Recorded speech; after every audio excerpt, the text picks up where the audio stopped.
కేవలము స్మరించినంత మాత్రం చేత పాపరాశిని ధ్వంసము చేయగలిగినటువంటి క్షేత్రము అరుణాచల క్షేత్రము.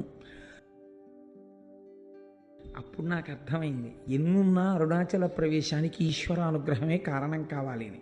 అప్పుడు అంత పెద్ద స్థూల రూపుడైన పరమశివుడికి ప్రదక్షిణానికి మీరు ప్రయత్నపూర్వకంగా ఒక అడుగు పెట్టారు కనుక అడుగు ఇలా తీసి వెయ్యగానే పాపరాశిని ధ్వంసం చేసేస్తాట. ఎవరు శివుడిని నమ్మి మొదలు పెట్టారో వాళ్ళు ఏది జీవితంలో జరగాలని కోరుకుంటున్నారో దాన్ని ఇచ్చేస్తాట. ఎటువంటి దీక్షలో లేకపోయినా ఈ కొండ యొక్క అగ్ని ప్రసరణము చేత వారు మోక్షమునకు అధికారులగుచున్నారు. నేను ప్రతి ఇంటికి వెళ్ళి చందా అడుగుతాను, వచ్చినటువంటి డబ్బులతో గోపురం కడతానని ఆవిడ ప్రతి ఇంటి ముందుకి వెళ్ళి నిలబడితే ఇంట్లో ఎక్కడో బీరువా తాళం వేసి లోపల ఉన్న చెస్ట్లో ఎంత డబ్బు ఎన్ని డినామినేషన్స్లో ఉన్నాయో ఆవిడకి కనపడేది. ఆ గోపురం మించి కిందకి దూకితే సుబ్రహ్మణ్యేశ్వర స్వామి వారు తన రెండు చేతులతో పట్టుకున్నారు. సుబ్రహ్మణ్యేశ్వర స్వామి వారి యొక్క స్పర్శ కలగడం చేత ఆయన మహాకవి అయిపోయాడు.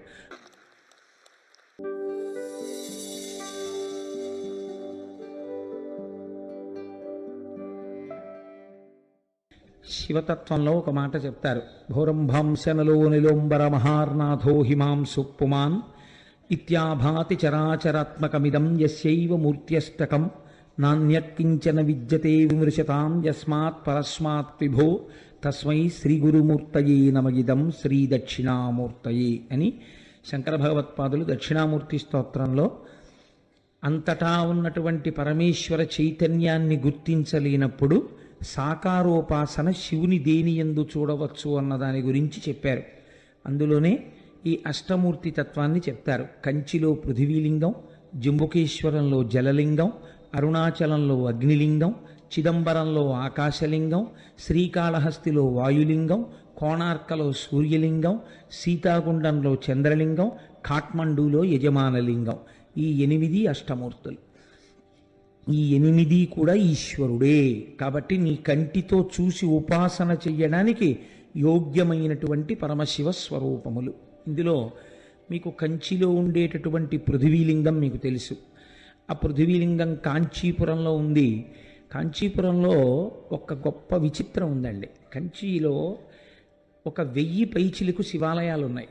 కానీ కంచి నగరం ఎక్కడ వరకు ఉందో ఆ పరిధిలో ఎక్కడ అమ్మవారు ఉండదు శివాలయంలో. అన్ని శివాలయాలకి కలిపి ఒక్కటే శక్తి కేంద్రం కామాక్షి అమ్మవారి దేవాలయం. ఆఖరికి మసీదులకు సంబంధించినటువంటి ఊరేగింపులు కూడా కంచిలో చిత్రం ఏమిటంటే అమ్మవారి గుడికే ప్రదక్షిణం చేస్తాయి. అన్ని దేవాలయాలకు సంబంధించిన ప్రదక్షిణలు అమ్మవారి గుడిని ప్రదక్షిణంగా పెడతాయి.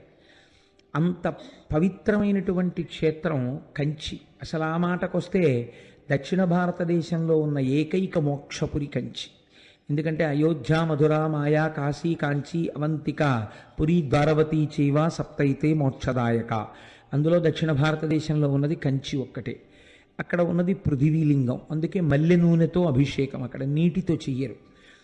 రెండవది జంబుకేశ్వరంలో జలలింగం. ఆ శివలింగం దగ్గర జంబుకేశ్వరంలో ఎప్పుడూ నీళ్లు ఊరుతుంటాయి, కానీ ఆ నీటిని ఎవరి మీద ప్రోక్షించడం కానీ అది చెయ్యరు. కాబట్టి నీరు శివుడే అని చెప్పడానికి జలలింగమై ఉన్నాడు. మూడవది చిదంబరంలో ఆకాశలింగం. నేను తరచూ దీని గురించి మీకు చెప్తుంటాను. చిదంబరంలో ఉండేటటువంటి స్వామిని సాకారుడిగా చూడాలంటే కనకసభ అంటారు దాన్ని.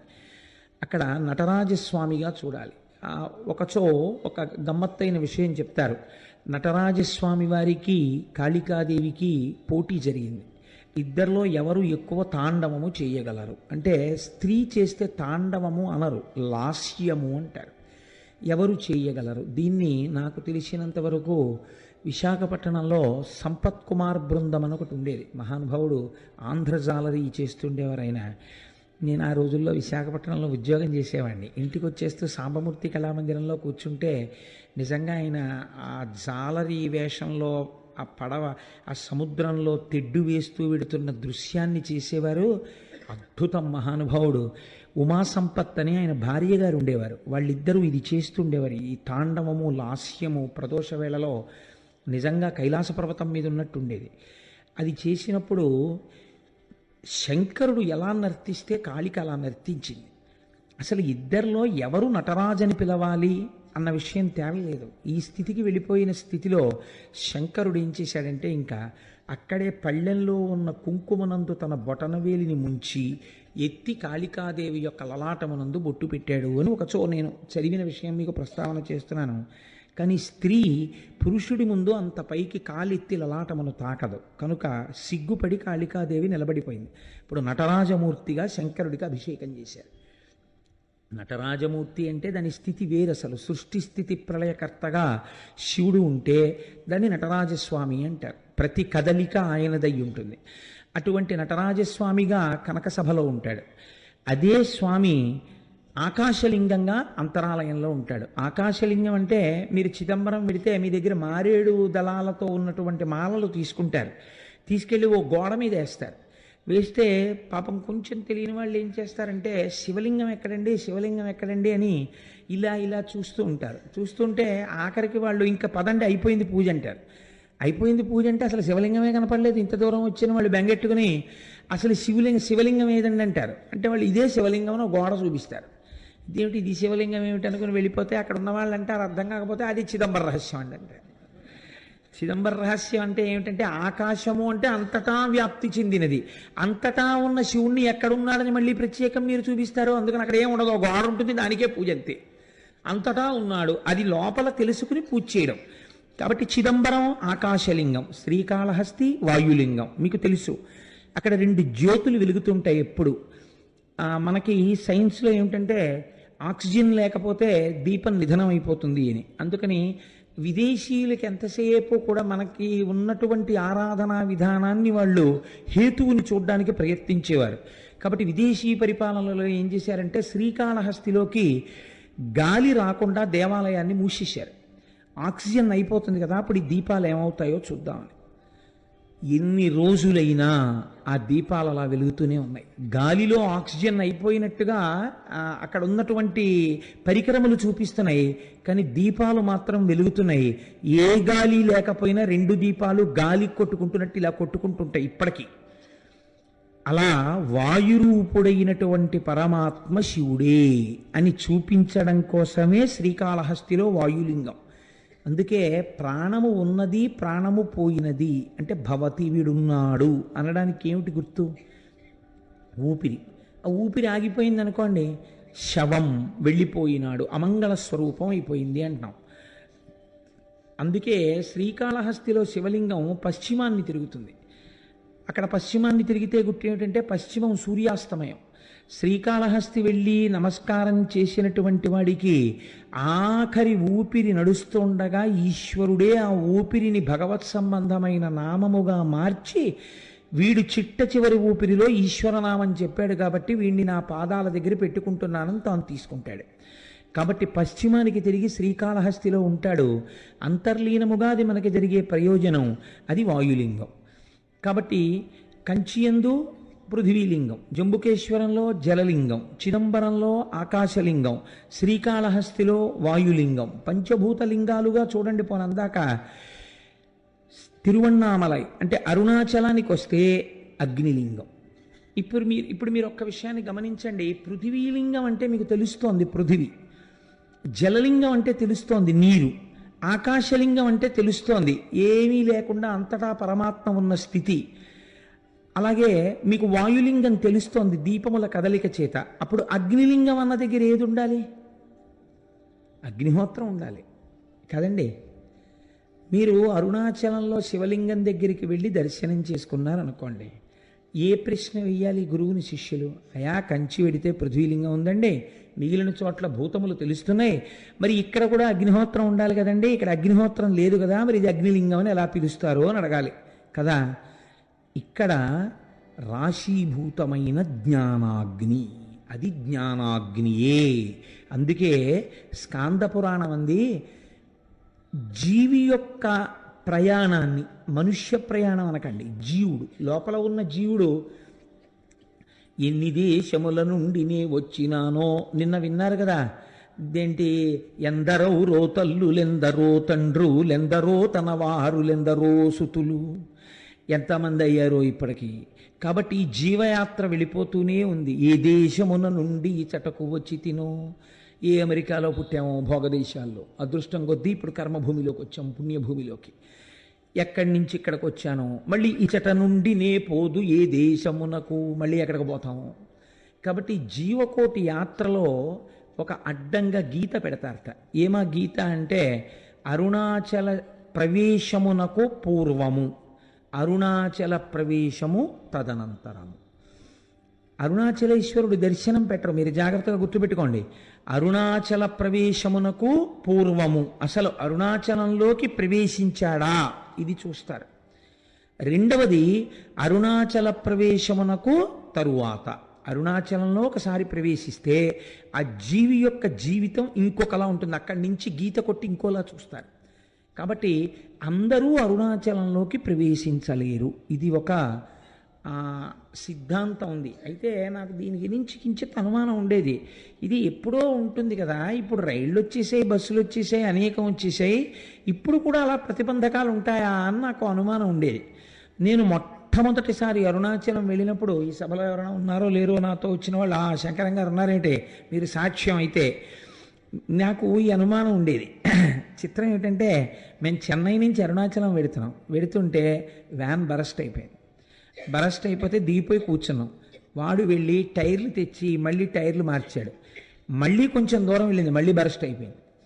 చీకటి పడిపోతోంది, రోడ్డు మీద నిలబడిపోయాం, మేము అరుణాచలంలోకి ప్రవేశించలేదు. అప్పుడు నాకు అర్థమైంది, ఎన్నున్నా అరుణాచల ప్రవేశానికి ఈశ్వర అనుగ్రహమే కారణం కావాలి అని. అప్పుడు రోడ్డు మీద కూర్చుని భగవన్నామాలు చేశాం. చేసిన తర్వాత చిత్రం ఏంటంటే, ఇంకా ఆకుండా వ్యాన్లో అరుణాచలం వెళ్ళిపోయి. కాబట్టి అప్పటికీ ఇప్పటికీ అది సత్యమే. ఈశ్వరుడు మాకు వెంటనే వచ్చిన అనుమానాన్ని నివృత్తి చేసేసాడు. కాబట్టి అరుణాచలం అంత పరమపావనమైనటువంటి క్షేత్రం. అయితే ఏమంటే అది కేవలము జ్ఞానాగ్నియేనా, మరి పంచభూతములలో అగ్నికి అప్పుడు ఇంకొక లింగం ఉండాలి కదా అని మీకు అనిపించవచ్చు. చాలామంది పెద్దలు ఏం చెప్తారంటే, ఇది సత్యమే. అరుణాచలంలో ఉన్నటువంటి శివలింగమునకు కొంచెం దగ్గరగా కూర్చుంటే అంతరాలయంలో మీకు ఉక్క పోసేసి చెమటలు పట్టేసి ఏదో కొంచెం వేడితోటి సతమతమైపోతున్నట్టుగా అనిపిస్తుంది. అది చాలా తీవ్రమైన అగ్ని అనుకోండి, మీరు తట్టుకోలేరు సెగ. అందుకని ఈశ్వరుడు అగ్నిహోత్రము తానే అని అలా నిరూపిస్తూ ఉంటాడు. అటువంటి పరమపావనమైనటువంటి క్షేత్రము ఆ తిరువణ్ణామలైలో ఉన్నటువంటి అరుణాచలేశ్వరుడు. అయితే ఈ అరుణాచలం గురించి ప్రత్యేకముగా నేను ప్రస్తావన చేస్తాను ఇవాళ. రేపు భగవాన్ రమణుల గురించి ప్రస్తావన చేస్తాను అనడం వెనకాతల ఒక ఆర్తి ఉంది. ఎందుకు నేను దాని గురించి ప్రత్యేకం ప్రస్తావన చేస్తాను అని అనవలసి వచ్చిందంటే, మనకి ఒకానొకప్పుడు శంకరుణ్ణి దేవతలు మనుష్యులు అందరూ ప్రార్థన చేస్తే ఆయన ఇచ్చినటువంటి వరములుగా 4 చెప్తారు. దర్శనాత్ అభ్రసదసి, చిదంబరమునందు జ్ఞానముతో దర్శించుట, అంతటా ఈశ్వరుడు ఆకాశరూపుడయ్యున్నాడు అని దర్శనం. అదంత జ్ఞానంతో దర్శనం చేయడం అందరికీ కుదురుతుంది, కుదరకపోతుంది. కాబట్టి ఈశ్వర ఇంకొక మాట చెప్పన్నారు, దర్శనాద్దభ్ర సదసి, చేత కాకపోతే జననాత్ కమలాలయే. కమలాలయే అంటే తిరువారూరు. నువ్వు కమలాలయంలో పుడితే నీకు మోక్షం ఇస్తానన్నాడు స్వామి. చాలా బాగుంది కానండి, పుట్టడం మా చేతిలో ఉందా, ఎక్కడ పుడతాము? కాబట్టి అమ్మ కడుపులో ఉన్న నాకు అమ్మ ఎక్కడుందో ఏం తెలుసు, ఎలా పుడతాను? ఇంకొక మాట చెప్పండి అంటే ఆయన అన్నాడు, పోనీ పుట్టడం నీ చేతిలో లేదు, వృద్ధాప్యం వరకు వచ్చేసిన తర్వాత ఇంకా నా జీవనయాత్ర పూర్తయిపోతోందని నీకు తెలిసిపోతూ ఉంటుందిగా, బాధ్యత అయిపోయిందిగా, కాశీ వెళ్ళిపోతే ఏం చేస్తాను? జననాత్ కమలాలయే కాశ్యాంతో మరణాన్ముక్తి, కాశీలో ప్రాణం వదిలిపెట్టేస్తే మోక్షం ఇచ్చేస్తాను. ఎలా ఇస్తాడో మొన్న మీరు విన్నారు కదా విశ్వేశ్వరలింగంలో, కాశ్యాంతు మరణాన్ముక్తి అంటే వాళ్ళన్నారు, ఈశ్వర ఏమో ఈ లోపల వచ్చేస్తే, లేదా మేము కాశీలో ఉండగా మోక్షం వచ్చేటట్టుగా కాశీకి వెళ్ళేంతగా కుటుంబాల్ని వదిలి వెళ్ళగలిగినంత దృఢచిత్తము కలియుగంలో మాకు ఎలా ఉంటుంది ఈ అనుబంధాలతో వేసారిపోతూ. కాబట్టి అలా వెడతామని నమ్మకం లేదు. ఇంకొక్క మాట చెప్పండి అంటే స్వామి అన్నారు, ఇంకా ఇంతకన్నా సులభం ఉండదు, ఒక్క మాట చెప్తాను, చెయ్యగలరా? స్మరణాత్ అరుణాచలే, పైకి అనక్కర్లేదు. అరుణాచల శివ అరుణాచల శివ అరుణాచల శివ అరుణ శివ అని మీరు అనక్కర్లేదు. స్మరణాత్, స్మరణము మనస్సుకు సంబంధించినది. మీరిక్కడ అరుణాచల శివుడు అని ఒకసారి తలుచుకుంటే చాలు, పాపరాశి ధ్వంసం చేస్తాను. పోనీ అలా తలుచుకోగలవా? ఇది కూడా కుదరదన్నారు అనుకోండి, ఇంకా నేను మిమ్మల్ని ఉద్ధరించలేనని ఈశ్వరుడితో అనిపించుకోకూడదు కదా, అందుకని తప్పకుండా అన్నారు. స్మరణాత్ అరుణాచలే, కేవలము స్మరించినంత మాత్రం చేత పాపరాశిని ధ్వంసము చేయగలిగినటువంటి క్షేత్రము అరుణాచల క్షేత్రము. ఇక్కడ ఒక గమ్మత్తుంది. మీకు భారతదేశం మొత్తం మీద ఎక్కడా లేనటువంటి రీతిలో అరుణాచలంలో పరమశివుడు మూడుగా కనపడుతూ ఉంటాడు అని పురాణం చెప్తుంది.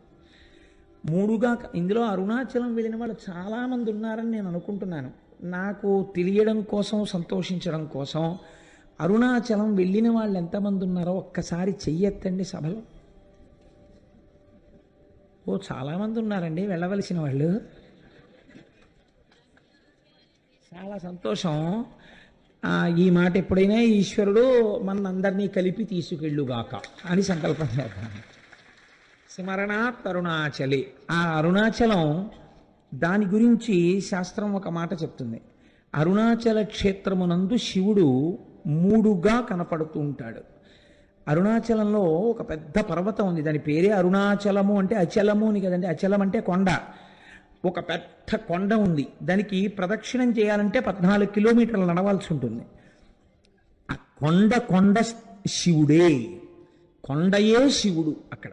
అందుకే మీరు చూస్తే ఒక చిత్రమైన బోర్డులు కనపడుతుంటాయి, absorbed in to the lotus feet of Arunachala అని ఉంటాయి. రమణాశ్రమంలో అక్కడే ప్రాణాలు విడిచిపెట్టేసిన వాళ్ళని సమాధులు చేస్తే అక్కడ బోర్డులు పెడతారు, వీళ్ళ పేరు ఇది, absorbed in to the lotus feet of Arunachala అంటారు. అరుణాచల పాదములు అని పిలుస్తారు ఆ కొండ కింద ఉన్నటువంటి భాగాన్ని. ఆ కొండకి ప్రదక్షిణం చేస్తారు. ఈ కొండకి ప్రదక్షిణం చేస్తే అక్కడ మీరు నమ్మండి నమ్మపోండి, నాకు పరమ విశ్వాసముతో కూడుకున్న విషయం, ఎన్ని కోట్ల జన్మల పాపములో అక్కడ దగ్ధమవుతాయని. భగవాన్ రమణుల్ని ఎవరైనా చూడ్డానికి వెడితే అరుణాచలంలో ఆయన మొదట ఒక ప్రశ్న వేసేవారు, గిరి ప్రదక్షిణం చేశారా అని అడిగేవారు. వాళ్ళు మళ్ళీ ఓ గంట పోయాక కనపడేవారు, భగవాన్ మీరు చెప్పినట్టుగా గిరి ప్రదక్షిణానికి వెళ్ళొచ్చాం అనేవారు. ఎలా వెళ్ళారు అంటే ఆటోలో వెళ్ళామండి అనేవారు. ఏదో వయస్సు అయిపోతే వాళ్ళని నేను తప్పు పట్టట్లేదు, అయితే ప్రదక్షిణ పుణ్యం ఆటోదా మీదా అని అడుగుతుండేవారు ఆయన. కాబట్టి ఆ గిరి ప్రదక్షిణం అనేటటువంటిది మనం ప్రయత్నపూర్వకంగా చెయ్యాలి. అక్కడ చిత్రం ఏంటంటే, మీరు ప్రదక్షిణం ప్రారంభం చెయ్యగానే సాధారణంగా రమణాశ్రమం దగ్గర నమస్కారం చేసి కొంచెం 4 అడుగులు వెయ్యగానే ఒక వినాయకుడి గుడి ఉంటుంది, అక్కడ నమస్కారం చేసి అరుణాచలానికి ప్రదక్షిణానికి బయలుదేరుతారు. బయలుదేరినప్పుడు మొట్టమొదట దక్షిణ దిక్కున కనపడేటటువంటి లింగం యమలింగం. దక్షిణ దిక్కున మరి యమధర్మరాజు కదండి, అందుకని యమప్రసాదాత్ ఆయుర్వర్ధనమశ్నుతే అని చెప్తాం మనం ఆశీర్వచనంలో. దక్షిణ దిక్కున ఉన్నటువంటి యమధర్మరాజు గారి యొక్క అనుగ్రహము చేత నీకు ఆయువు వృద్ధి ఎగుగాక. మీరు ఒక్కటి గుర్తుపెట్టుకోండి, అరుణాచలానికి, అరుణ పర్వతానికి మీరు ఎన్ని మాటలు ప్రదక్షిణం చేసినా ఒక్క పర్వతానికి ప్రదక్షిణము చేయరాదు.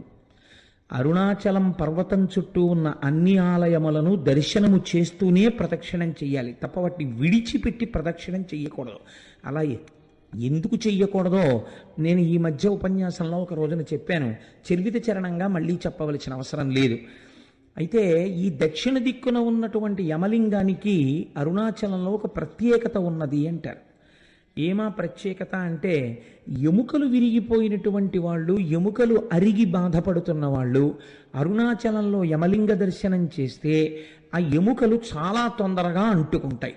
చాలామందికి అలా జరిగాయి సంఘటనలు. మీరు దానికి సంబంధించినటువంటి విషయాల్ని పరిశీలన చేస్తే ఎన్ని సంఘటనలు, ఎన్ని సందర్భాలు ఉంటాయో, ఎన్నని పురాణ ప్రవచనంలో తీసుకురాగలం.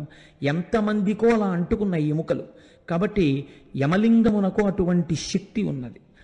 అరుణాచలంలో మీరు ప్రదక్షిణం చేస్తున్నప్పుడు నైరుతి దిక్కుకి వెళ్ళేటప్పటికి నైరుతి లింగము అని ఒక లింగం ఉంటుంది. ఆ నైరుతి లింగము మీరు వెళ్ళినప్పుడు కొంచెం జాగ్రత్తగా చూడండి, అది రోడ్డు మీదకి కనపడదు, కాస్త లోపలకు ఉంటుంది. మీరు 4 అడుగులు వేసి లోపలికి వెళ్ళాలి.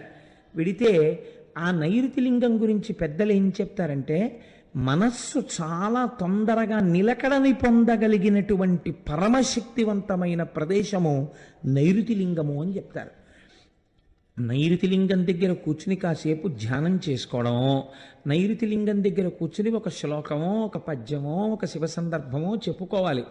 నేను ఎప్పుడు అరుణాచలం వెళ్ళినా నాతో పాటు ఎవరో భక్తులు ఏదో పాపం వీడితో ఏదో చెప్తాడని ఆశ, నాకేం తెలుసు కనుక వస్తూ ఉంటారు.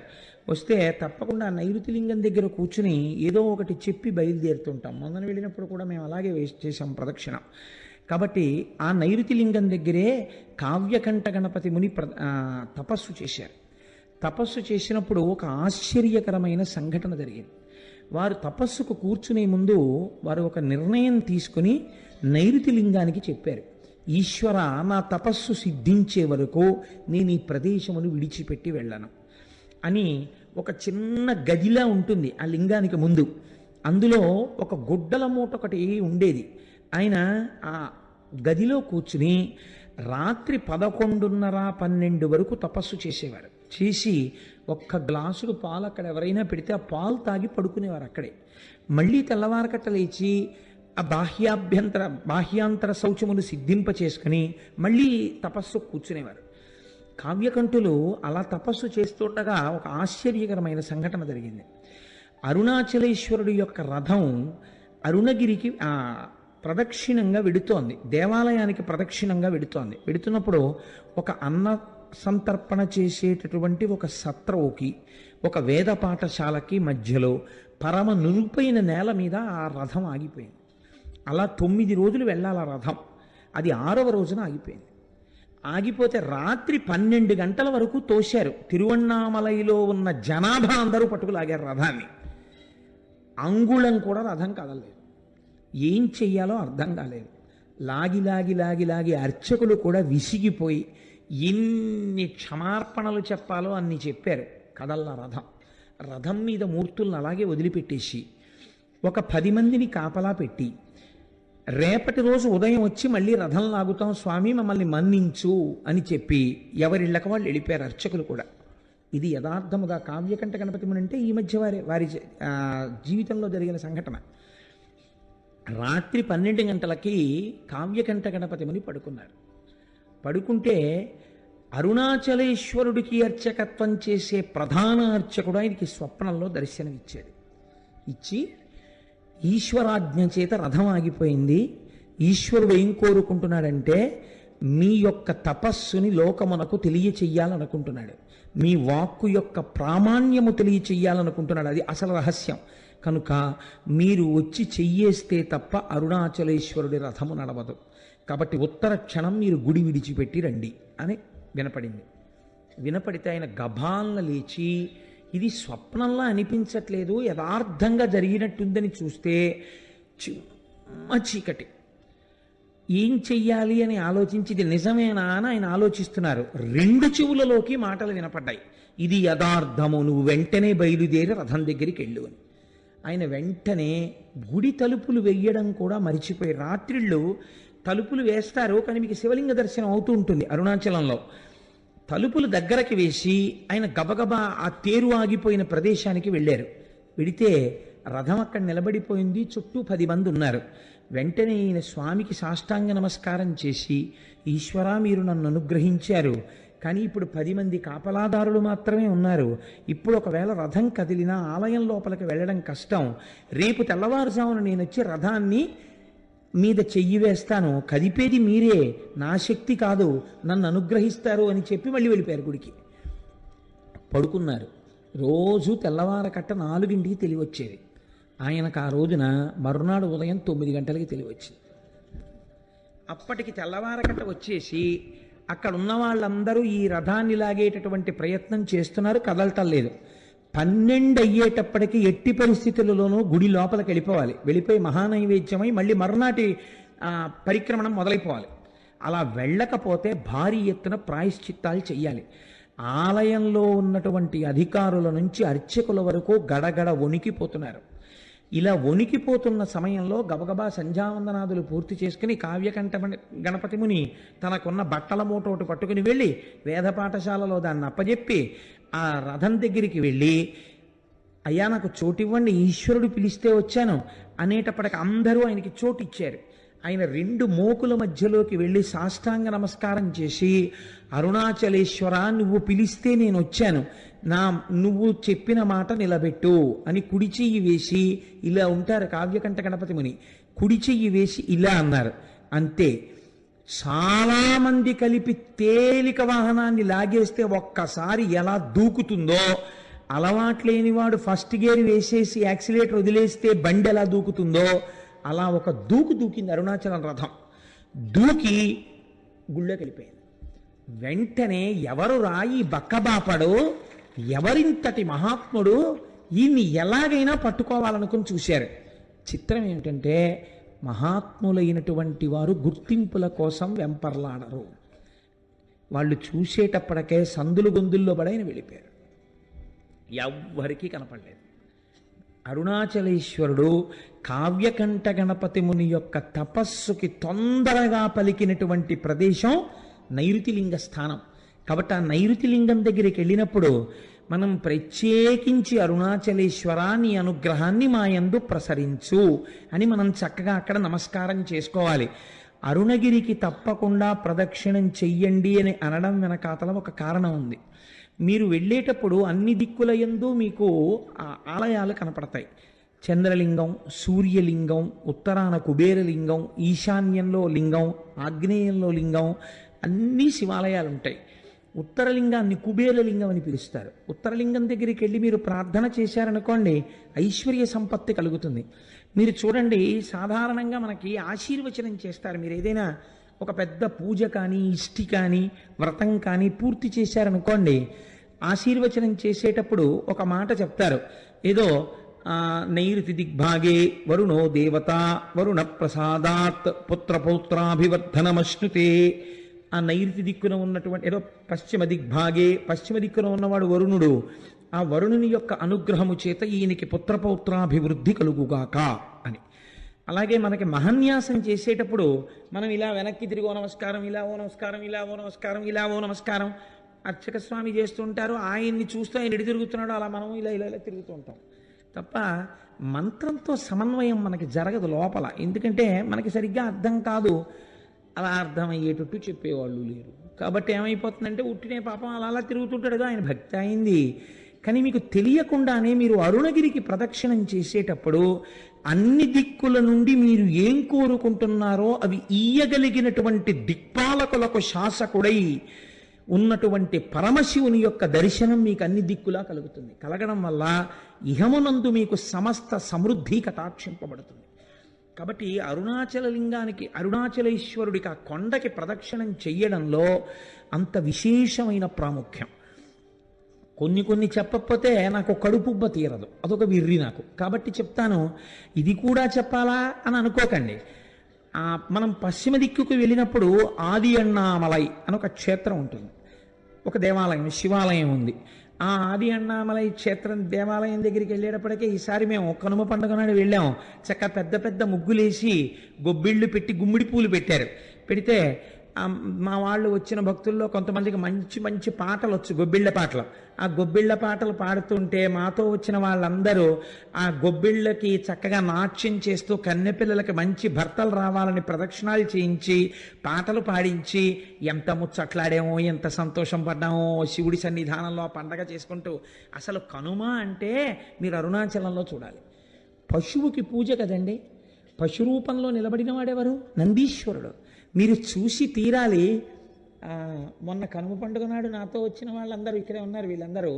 వీళ్ళందరూ అయితే ఎంత పొంగిపోయారంటే, కోటేశ్వరారు ఎలాగో శివమహాపురాణం జరుగుతోంది కదా, మా అచ్చయ్య శాస్త్రి గారు అయితే ఎంత ముచ్చట పడిపోయారంటే, కోటేశ్వరారు నేను పెద్ద నందించి ఏం చేస్తాను, కనుమనాడు మన అందరం ఇక్కడ చేసినట్టే అలంకారం చేద్దామా అండి అని అడిగారు. మీకు చిత్రం తెలుసా? అరిసెల దండల దగ్గర నుంచి, కజ్జికాయల దండల దగ్గర నుంచి, 5 స్టార్ చాక్లెట్ల దగ్గర నుంచి, కాయగూరల దగ్గర నుంచి, ఏమ్మా పాప్కారం దండల దగ్గర నుంచి నందీశ్వరుడికి అలంకారం చేసేస్తాడు. చక్కగా శీకాకాయ రసంతో ఆయనకి అభిషేకం చేసి రుద్రంతో కడిగి తెల్లవారకట నుంచి ఉంటే అవి కూడా చూడొచ్చు. చక్కగా స్వామికి అభిషేకం చేసి తైలమర్దనం చేసి అలంకారం చేస్తారు. చూసి తీరాలి. ఏమో ఈశ్వరుడు అనుగ్రహిస్తే సర్వసమర్థులైన వాళ్ళు గోపాలకృష్ణ గారు, దొరగారు ఇలాంటి వాళ్ళు అందరూ ఉన్నారు కాబట్టి ఇక్కడ నానాజీ గారును నందికేశ్వర చరిత్ర చెప్పినప్పుడు నందీశ్వరుణ్ణి అలా అలంకరించే ప్రయత్నం చేద్దాం ఒకసారి కూడా. మేము ఒక్కళ్ళమే అనుభవించడమే, మీరు కూడా అలా నందీశ్వరుణ్ణి ఎలా అలంకారం చేస్తారో చూద్దురు. కానీ అక్కడ చూడగానే ఆ రోజున నాతో పాటు ఉన్న వాళ్ళందరూ రిజర్వ్ చేసేసుకున్నారు. జంతికల దండలు మావంటే, చకోడీల దండలు మావంటే, కజ్జికాయల దండలు మావంటే వాళ్ళు చూశారు కాబట్టి వాళ్ళు అవన్నీ రిజర్వ్ చేసుకున్నారు కూడా. కాబట్టి అన్నమాట ఉత్తినేందుకు పోవాలి, వాళ్ళ అలంకారం కూడా చేస్తారు. నందికేశ్వర చరిత్ర చెప్పిన రోజున వీలైతే బసవయ్యని మనం ఇక్కడ అలా అలంకారం చేసి ప్రదక్షిణం చేసి నమస్కరిద్దాం. కనుక ఏమిటో ఎటు నుంచి ఎటుపోతుందో ప్రసంగం. నైరుతి దిక్కున ఉన్నటువంటి ఆ స్వామి యొక్క దర్శనము కావ్యకంఠ గణపతి మునికంతటి కటాక్షాన్ని అనుగ్రహించింది. ఆ అరుణాచలేశ్వరుడికి చేసినటువంటి ప్రదక్షిణం మనకి ఇహమునందే కాదు పరమనందు సుఖాన్ని మోక్షమును కూడా ఇవ్వగలదు. ఎందుకు ప్రదక్షిణం చెయ్యాలి? కేవలం కాళ్ళతో నడిస్తే పాపం పోతుందా? అలా ఎలా పోతుందని అడిగేవారు. అడిగితే భగవాన్ రమణులు ఒక మాట చెప్తుండేవారు. వారు చెప్పినది సాధికారికం కదా. ప్రదక్షిణం అనగా అనగా సమస్త పాపరాశిని ధ్వంసము చేయుట. నేను అరుణగిరికి ప్రదక్షిణానికి బయలుదేరుతున్నాను అని మీరు అన్నారు అనుకోండి. అని స్నానం చేసి ప్రదక్షిణ ప్రారంభం చేస్తూ నమస్కారం చేసుకుంటున్నప్పుడు ఏమంటారు? ఈశ్వర, ఈ ప్రదక్షిణం ఏ విఘ్నం లేకుండా నా ఒంటి యందు శక్తి నిలబడి నేను చక్కగా చేసుకునేటట్టు అనుగ్రహించు అని మీరు మొదటి అడుగు తీసి ఇలా వెయ్యగానేట అంత పెద్ద స్థూల రూపుడైన పరమశివుడికి ప్రదక్షిణానికి మీరు ప్రయత్నపూర్వకంగా ఒక అడుగు పెట్టారు కనుక అడుగు ఇలా తీసి వెయ్యగానే పాపరాశిని ధ్వంసం చేసేస్తాట. పాపరాశిని ధ్వంసం చేసి ఈ అడుగు ఇలా వేసినప్పుడు వెనక అడుగు స్థిరంగా ఉంటుంది కదండి. మళ్ళీ రెండో కాలు ఇలా పైకి లేవగానే ఎవరు శివుడని నమ్మి మొదలు పెట్టారో వాళ్ళు ఏది జీవితంలో జరగాలని కోరుకుంటున్నారో దాన్ని ఇచ్చేస్తాట. కాబట్టి పాపరాశి ధ్వంసమగుట, కోర్కె తీరుట. క్షి అంటే మీరు ఈ జన్మలో అనుభవించవలసినటువంటి కష్టములకు సంబంధించినటువంటి పాపములు ధ్వంసం చేయడం అనేటటువంటిది కుదరదు. ఎందుకంటే మీకు ఇక్కడ ఈ జన్మకి అనుభవించవలసినటువంటి పాపం ప్రారబ్ధం అంటారు. దాన్ని విడిచిపెట్టేసినటువంటి బాణంతో సమానం.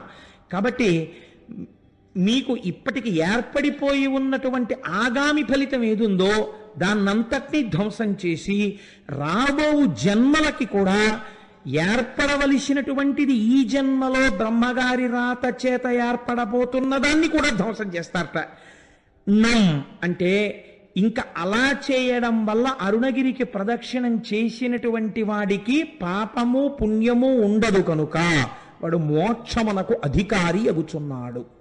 కాబట్టి అరుణగిరికి ప్రదక్షిణం చెయ్యడం అనేటటువంటిది అంత పరమపావనమైన విషయమని, తప్పకుండా గిరి ప్రదక్షిణం చెయ్యాలని మనకి మహానుభావుడైనటువంటి భగవాన్ రమణులు నిర్దేశించిన విషయం, స్కాంద పురాణం నిర్దేశించినటువంటి విషయం.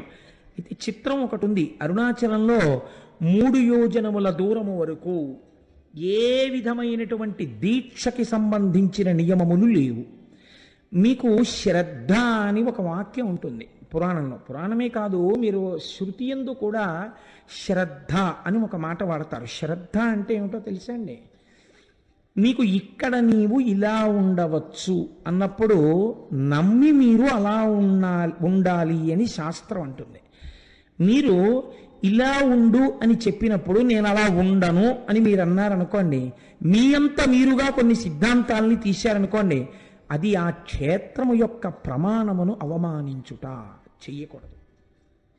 అందుకే రమణులంతటి వారు అమ్మగారు నేను ఇక్కడ ఉల్లిపాయలు తిన్నంటే ఈవిడ ఉల్లిపాయ తింటే ఈవిడ మోక్షానికి అడ్డొస్తుందిట అనేవారు. 3 యోజనముల దూరంలో అక్కడ ఏ విధమైనటువంటి దీక్షా నియమములు లేవు. ఇది ఎంతవరకు నిరూపణమైందో తెలుసా అండి? భగవాన్ రమణులు ఒక తెల్లటి గోచి మాత్రమే పెట్టుకునేవారు. వారు గోచి పెట్టుకుని స్కందాశ్రమంలో ఉండగా ఒకానొకప్పుడు శృంగేరి పీఠం నుంచి కొంతమంది పండితులు వచ్చి అయ్యా మీరు వివాహం లేదు, మీకు సంసారం లేదు, మీరు సన్యాసి యొక్క జీవితాన్నే గడుపుతున్నారు, కాబట్టి మీరు కనీసంలో కనీసం పోనీ కాషాయాంబరములను ధరించకపోయినా పెట్టుకున్నటువంటి గోచి తెల్లది కాకుండా కాషాయం రంగు గోచి పెట్టుకుంటే బాగుంటుంది. అందుకే జ్ఞానముతో నిండినటువంటి వారు కాబట్టే సన్యాసి శరీరాన్ని విడిచిపెడితే ఇక దహనం చేయరు. అది జ్ఞానాగ్నితో కూడిన శరీరం కాబట్టి భూస్థాపితం చేస్తారు. కాబట్టి ఇప్పుడు మీరు కాషాయముతో ఉన్న గోచి పెట్టుకోండి అని అడిగారు. అడిగితే భగవాన్ నవ్వి అన్నారు, అలా కాదు, ఈ అరుణాచలం కొండకి 3 యోజనముల వరకు ఏ దీక్షకు సంబంధించిన నియమము లేదు, కాబట్టి తెల్లటి గోచి పెట్టుకున్నా దోషం లేదు అన్నారు. అంటే వాళ్ళన్నారు, మీరు అలా కాదు, కొంచెం ఆలోచించండి, మీరు నడుపుతున్న జీవితానికి తెల్లటి గోచి పెట్టుకోవడం అంత బాగులేదు, కాషాయం గోచి పెట్టుకుంటే బాగుంటుంది అని వారు భోజనానికి కిందకి దిగి వెళ్ళిపోయారు.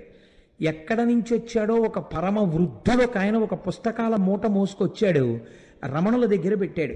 నేను ఇప్పుడే స్నానం చేసి వస్తాను, ఈ పుస్తకాల మూట చూస్తుండు అని చెప్పి వెళ్ళిపోయాడు. శృంగగిరి నుంచి వచ్చినటువంటి పండితులు కిందకి వెళ్ళి స్నానం చేసి భోజనం చేసి మళ్ళీ కొండ మీదకి వచ్చారు రమణుల దగ్గరికి. వచ్చేటప్పటికి పుస్తకాల మూట అక్కడుంది, పైనున్న పుస్తకం ఎగురుతోంది. ఎగురుతున్న పేజీ దగ్గర ఏమిటి పుస్తకాలు అని వాళ్ళు ఇలా పేజీ మీద చెయ్యి వేసి చూశారు. చూస్తే దాని అనువాద పద్యాన్ని మీకు నేను వినిపిస్తున్నాను. అందులో ఉంది, యోజునంబులు 3 నిచట వాసమొనరించు వారగు వరనరులకు ఉండకుందను దీక్షాదులొకటి అయిన ఆశరహిత మత్సాయుజ్య ప్రాప్తి సిద్ధ ఈశుడగు నాయాజ్ఞచే నెలమిమీరా.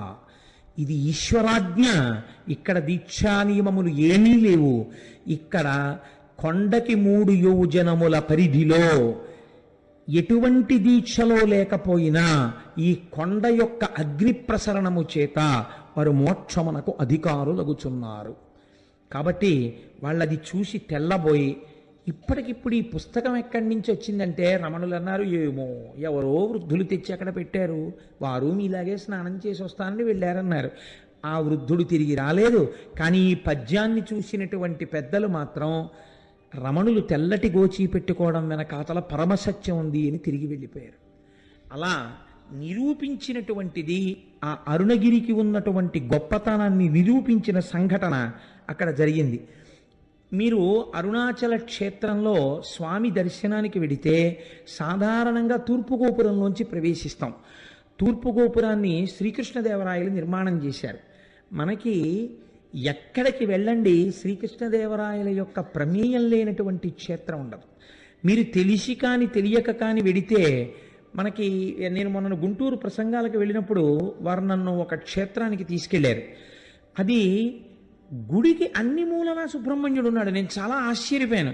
కృష్ణదేవరాయల వారు అక్కడికి వచ్చి పూజ చేసి వెళ్ళిన తర్వాత ఆయనకి కొడుకు పుట్టాడు, భార్య గర్భిణి అయింది అని తెలిసి ఆయన క్షేత్రానికి గోపురాలు అవి కట్టారు.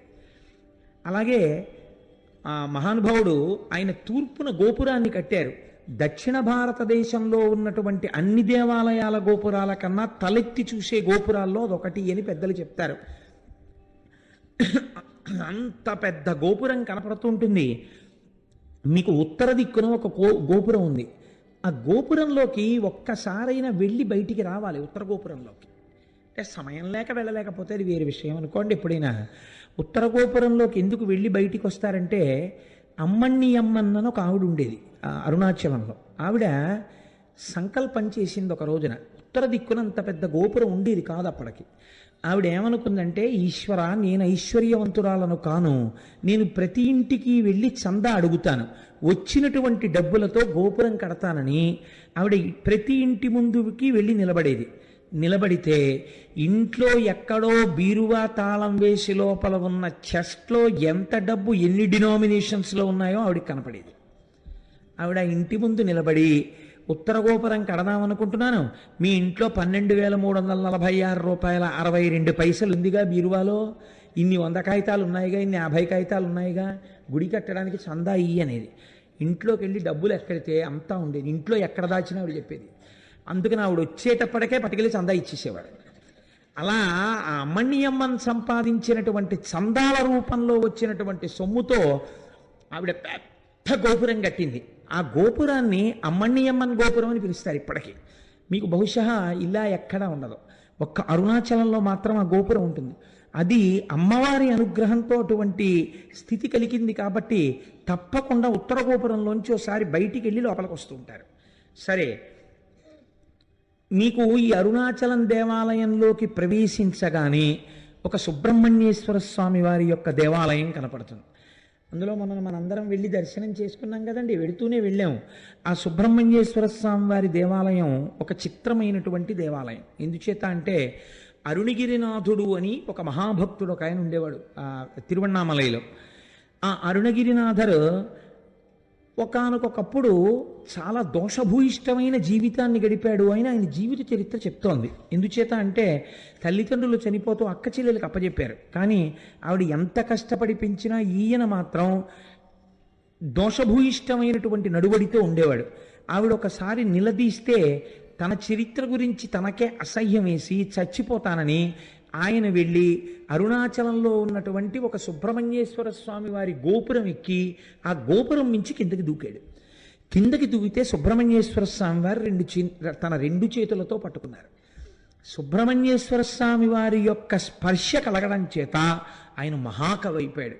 అరుణగిరినాథర్ అన్న పేరుతో సుబ్రహ్మణ్యుడి మీద ఎన్నో తమిళానికి సంబంధించినటువంటి పత్రికల్ని రచించాడు. అలా రచిస్తే ఆ దేశపు రాజు ప్రౌఢదేవరాయలు అని ఉండేవారు. ఆయన చాలా సంతోషించి తన ఆస్థానంలో ఒక జైనుడు ప్రధానంగా ఉండేవాడు కవిగా. ఆయన్ని సంబంధం అనబడే ఆయన్ని తీసేసి ఈయన్ని ఆస్థాన కవిగా తీసుకున్నాడు. ఈయన పరమభక్తుడై రోజు సుబ్రహ్మణ్యేశ్వర స్వామి వారి దర్శనం చేసి అర్చన చేస్తుండేవాడు. ఈ రాజు ఒక రోజున కోరిక కోరాడు, నాకు సుబ్రహ్మణ్య దర్శనం చేయిస్తావా అని. ఈయన అన్నారు, అరుణగిరినాథర్, సుబ్రహ్మణ్య దర్శనం చేయిస్తాను, కానీ ఆయన తేజస్సుని చూస్తే నీ కళ్ళు మాడిపోతాయి, చూడలేవు అన్నారు. మాడిపోయినా పర్వాలేదు, ఒక్కసారి నాకు ఆయన్ని చూడాలనుంది అన్నాడు. అయితే రా చూపిస్తానన్నారు. సుబ్రహ్మణ్యుడి దేవాలయంలోకి తీసుకెళ్ళి ప్రార్థన చేశారు. ఒక స్తంభంలోంచి సుబ్రహ్మణ్యేశ్వర స్వామి వారి యొక్క మూర్తి దర్శనమైంది. ఇప్పటికీ సుబ్రహ్మణ్యేశ్వర స్వామి ఉత్సవాలన్నీ అక్కడ దీపం పెట్టే ప్రారంభిస్తారు. అమ్మవారికి గాజులు తొడిగే ఉత్సవం కూడా ఆ స్తంభం దగ్గరే చేస్తారు. ఆ స్తంభంలోంచి స్వామి కనపడగానే ప్రౌఢదేవరాయలు చూశాడు, కానీ రెండు కళ్ళు మాడిపోయాయి. అప్పుడు మళ్ళీ అరుణగిరినాథర్ ప్రార్థన చేశాడు సుబ్రహ్మణ్యుణ్ణి, రాజుకి కళ్ళిమ్మని. మళ్ళీ ప్రౌఢదేవరాయల వారికి కళ్ళొచ్చాయి. రాయలవారు ఈయన పట్ల ఎంతో ప్రేమ పెంచుకుని జీవితం గడుపుతున్నాడు. ఇది నచ్చలేదు సంబంధానికి. ఈయనకి పరకాయ ప్రవేశం అలవాటు ఉండేది అరుణగిరినాథర్కి. ఈయన ప్రతిరోజు వచ్చి రహస్యంగా ఒక మూల తన శరీరాన్ని వదిలిపెట్టి ఒక చిలుకలోకి ప్రవేశించి దూరంగా వెళ్ళి పారిజాత పుష్పాలు తెచ్చి సుబ్రహ్మణ్యేశ్వర స్వామికి ఆరాధన చేసేవారు. సంబంధంకి ఈ విషయం తెలిసింది, శరీరాన్ని విడిచిపెట్టి చిలుకలోకి దూరి వెడుతుంటాడు అని. ఒక రోజున ఈయన చిలుకలోకి వెళ్ళగానే ఈయన శరీరాన్ని కాల్చేశాడు.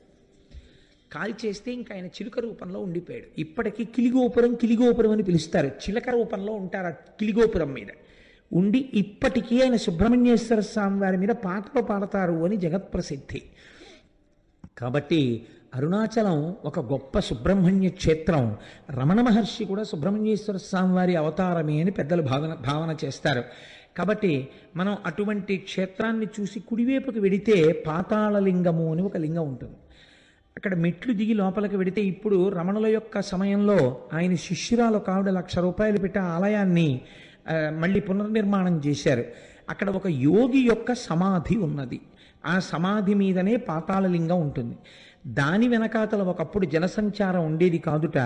అక్కడ కూర్చుని రమణ మహర్షి తపస్సు చేస్తుంటే ఆయన తొడల కింద తేళ్ళు జెర్రిలు చేరి కొరికేస్తే నెత్తురు కారిపోయి అట్టలు కట్టేసింది. అప్పుడే శేషాద్రి స్వామి వారు ఇందులో ఒక బ్రాహ్మణ స్వామి ఉన్నాడు, పైకి తీసుకురమ్మని తీసుకుని వస్తే వాహనశాల వెనకాతల కూర్చుని ఆయన మళ్ళీ తపస్సు చేశారు. తర్వాత ఆ క్షేత్రమునకు సంబంధించిన వృక్షం ఆలయానికి మీరు కొంచెం దక్షిణంగా వెడితే కనపడుతుంది, ఇప్ప చెట్టు. ఆ ఇప్ప చెట్టు కింద కూర్చుని కొన్నాళ్ళు తపస్సు చేశారు. కాబట్టి అటువంటి పరమపావనమైనటువంటి క్షేత్రము, అటువంటి పరమపావనమైన పాతాళ శివలింగం ఉన్నటువంటి గుడి. ఇది దాటగానే మీకు ఒక పెద్ద నంది కనపడుతుంది, అది మొదటి నంది అంటారు. ఆ నందిని చూసే మనం అందరం మొదటే పరవశించిపోయింది. ఆ మొదటి నందిని దాటి మీరు ప్రాకారంలోకి వెళ్ళినట్టయితే ఎదురుకుండా అరుణాచలేశ్వరుడు యొక్క దేవాలయం కనపడుతుంది, మూడో ప్రాకారం దాటగానే. అరుణాచలేశ్వరుడు యొక్క శివలింగము చాలా పెద్ద శివలింగముగానే ఉంటుంది. చిత్రం ఏమిటంటే రమణులకు చాలా భక్తులైనటువంటి వారు కొంతమంది అరుణాచలేశ్వర దర్శనం చేసుకోవడానికి గుళ్ళోకి వెళ్ళినప్పుడు శివలింగము యొక్క స్థానములో గొంతుకు కూర్చున్నటువంటి రమణుల యొక్క దర్శనమైంది చాలామందికి. ఆయనకి అభేదమైనటువంటి స్థితిని చేరుకున్నారు. కాబట్టి అటువంటి అరుణగిరీశ్వరుడు అయ్యవారికి ఇటువైపు పక్కన అపీత కుచాంబ అన్న పేరుతో పార్వతీదేవి ఉంటుంది. సుబ్రహ్మణ్యేశ్వర స్వామి వారికి పాలివ్వడం కూడా మానేసి ఒకానొకనాడు కైలాస పర్వతం మీద కూర్చున్నటువంటి పరమశివుడి యొక్క కన్నులు వెనక నుంచొచ్చి పరిహాసానికి మూసిన కారణం చేత లోకమంతా చీకటి అలుముకుంటే, ఎదరా రాక్షస సంహారం అవన్నీ వస్తాయి, అప్పుడు దాని వివరాలు పూర్తిగా విందురు గాని, లోకమంతా చీకటి అలుముకుంటే తద్దోష పరిహారార్థమని అమ్మవారు తపస్సు చేసి పచ్చయ్యమ్మన్న పేరుతో ఆ అరుణగిరి యందు వెలసి ఈశాన్యలింగానికి వెళ్ళేటప్పుడు బస్ స్టాండ్కి వచ్చే రెండో వైపు రోడ్లోకి వస్తున్నప్పుడు పచ్చయ్యమ్మన్ గుడి కనబడుతుంది. అక్కడ ఆ అమ్మవారు లక్ష్మీదేవితో, సరస్వతీదేవితో, ఇంద్రాణితో, ఇతరులతో కలిసి ప్రదక్షిణం చేస్తున్నప్పుడు పశ్చిమ దిక్కుకి వచ్చేసరికి పరమశివుడు తన వామార్ధ భాగములోనికి అమ్మవారిని సుబ్రహ్మణ్యుడికి పాలివ్వడం కూడా మాని నా కోసమని వచ్చిన దానివి కాబట్టి నిన్ను అపిత కుచాంబ అని పిలుస్తున్నాను అని ఆ పేరుతో అమ్మవారిని తన శరీరార్థ భాగమునందు స్వీకరించాడు. కాబట్టి అమ్మవారు ఆ పేరుతో అర్చన చేయబడుతుంటుంది. అక్కడ చిత్రం ఏమిటో తెలుసా అండి, కావ్యకంఠ గణపతి ముని ఉమాసహస్రం చెయ్యాలనుకున్నారు. ఉమాసహస్ర రచనకి ముందు ఆయన మొట్టమొదట అరుణాచల ప్రవేశం జరగగానే ఆయనతో వచ్చినటువంటి తమ్ముడు ఒకడున్నాడు.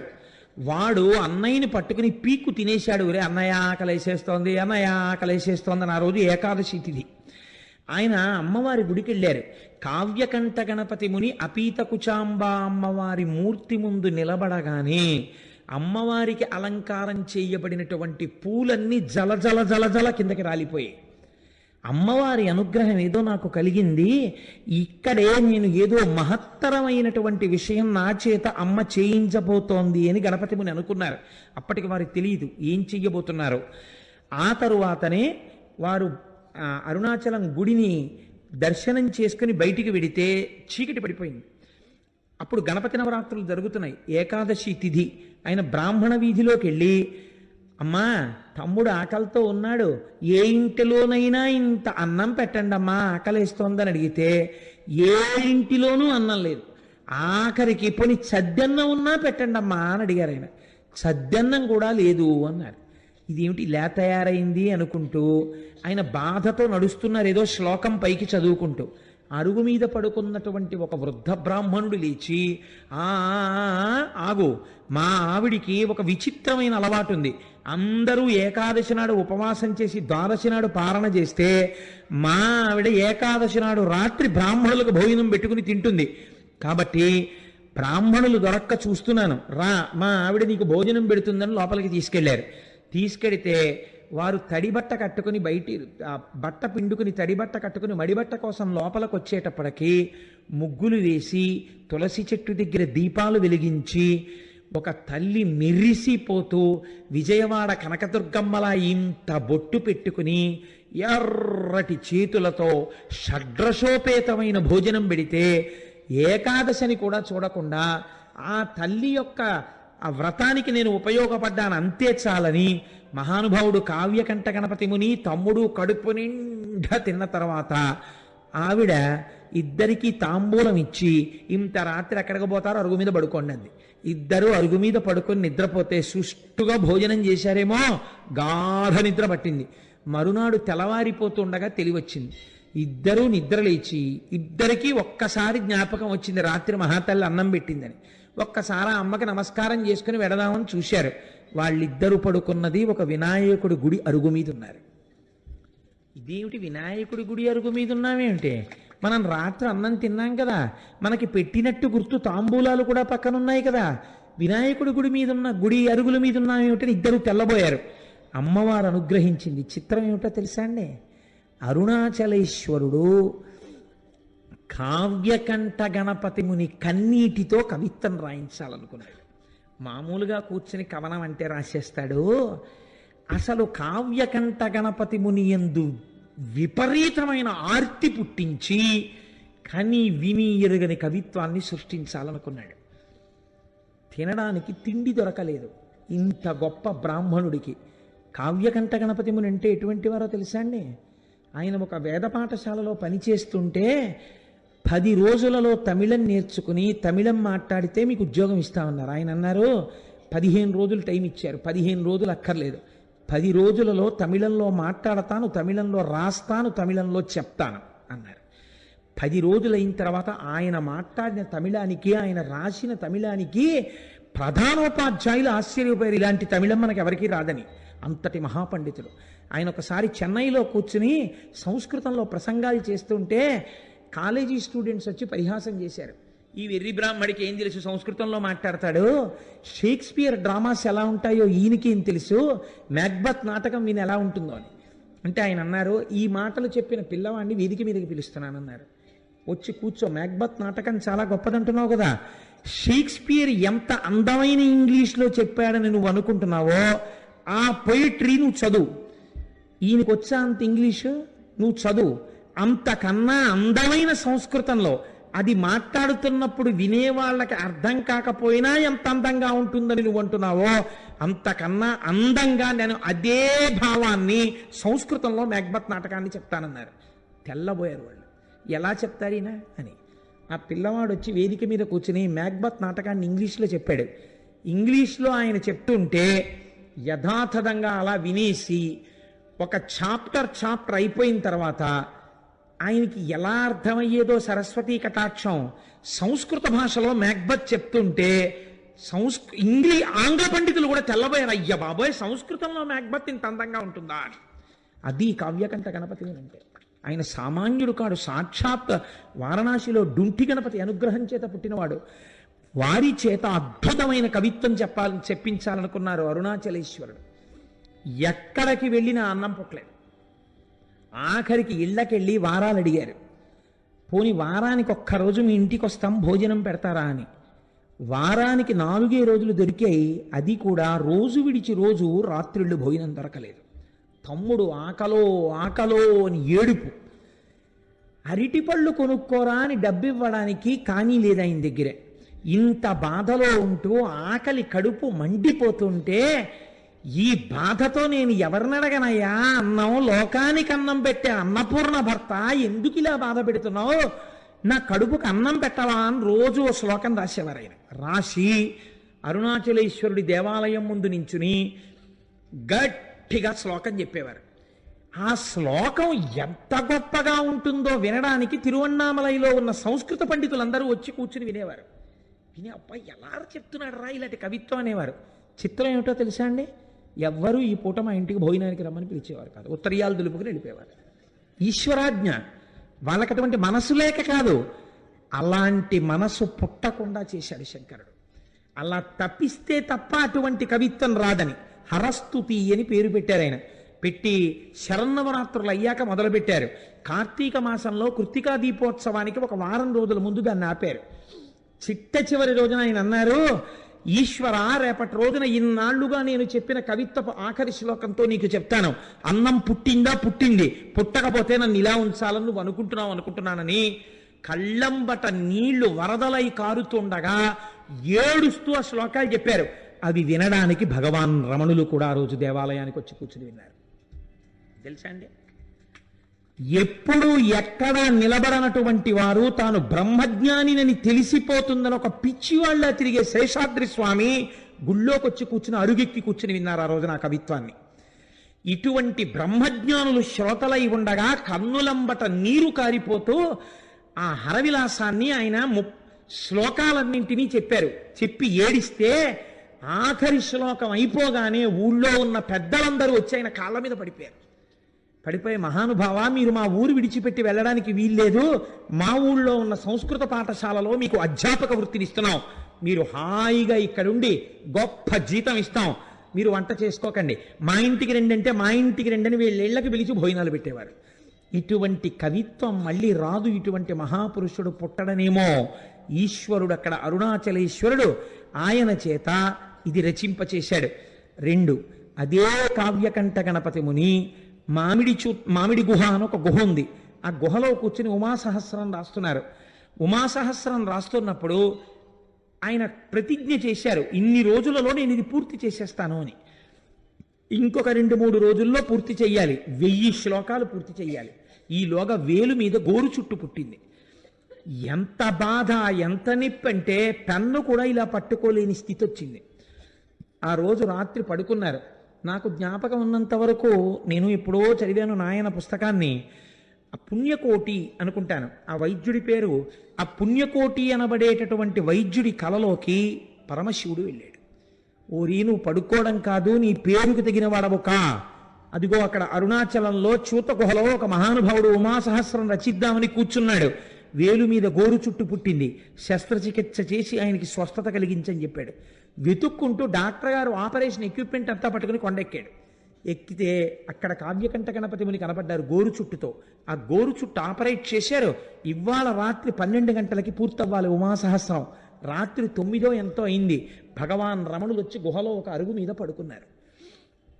మొదలు పెడితే కవనం వెళ్ళిందండి ఆయనకి 1000 శ్లోకాల ఉమాసహస్రం.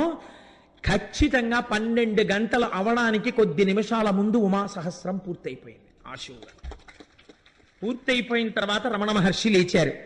లేచి, రాసుకున్నావా చెప్పిందంతా అన్నారు. ఆయనే అరుణాచలేశ్వరుడై ఈయన చేత పలికించారు. మీరే పలికించారని గణపతి ముని నిర్ధారించారు. అటువంటి అద్భుతమైన సంఘటనలకు ఆలవాలము అరుణాచలం. మనం ఇవాళ చదువుకుంటున్నటువంటి వాటిల్లో చాలా భాగాలు అరుణాచలేశ్వరుడు, అపీత కుచాంబ వాళ్ళిద్దరి అనుగ్రహంగా వెలిగించబడ్డవే. ఆ సుబ్రహ్మణ్యేశ్వర స్వామి వారి యొక్క అనుగ్రహంగా వెలిగించబడ్డవే. ఇక్కడే ఒక చిత్రమైనటువంటి విషయాన్ని మీకు విజ్ఞాపన చేస్తాను నేను. వల్లాల గోపురము అని చెప్పి ఒక పెద్ద గోపురం, ఆ లోపలికి వెడుతున్నప్పుడు తూర్పు గోపురాన్ని దాటి వెళుతున్నప్పుడే ఈ కిలి గోపురం అందులోనే ఉంది అని ఈ చిలుక. ఆ రాజు ఈ వల్లాల రాజు గారికి మల్లమాదేవి, సల్లమాదేవి అని 2 భార్యలు. వీళ్ళ పేర్లు మారే. కొన్ని పుస్తకాల్లో ఈవిడ పేరుని ఇంకొక పేర్లు కూడా వాడారు. కానీ పేరుతో నిమిత్తం ఏముంది, మనకి కావలసినది విషయము యథార్థమైనది కావాలి. ఎక్కడ చెప్పిన వృత్తాంతం మాత్రం ఇదే చెప్పారు. ఈయనకి బిడ్డలు లేరు, బిడ్డలు కావాలని పరితపిస్తున్నాడు. అరుణాచలేశ్వరుణ్ణి సేవిస్తున్నాడు. అరుణాచలాన్ని తిరువన్నామలైన రాజధానిగా చేసుకుని పరిపాలన చేస్తున్నాడు.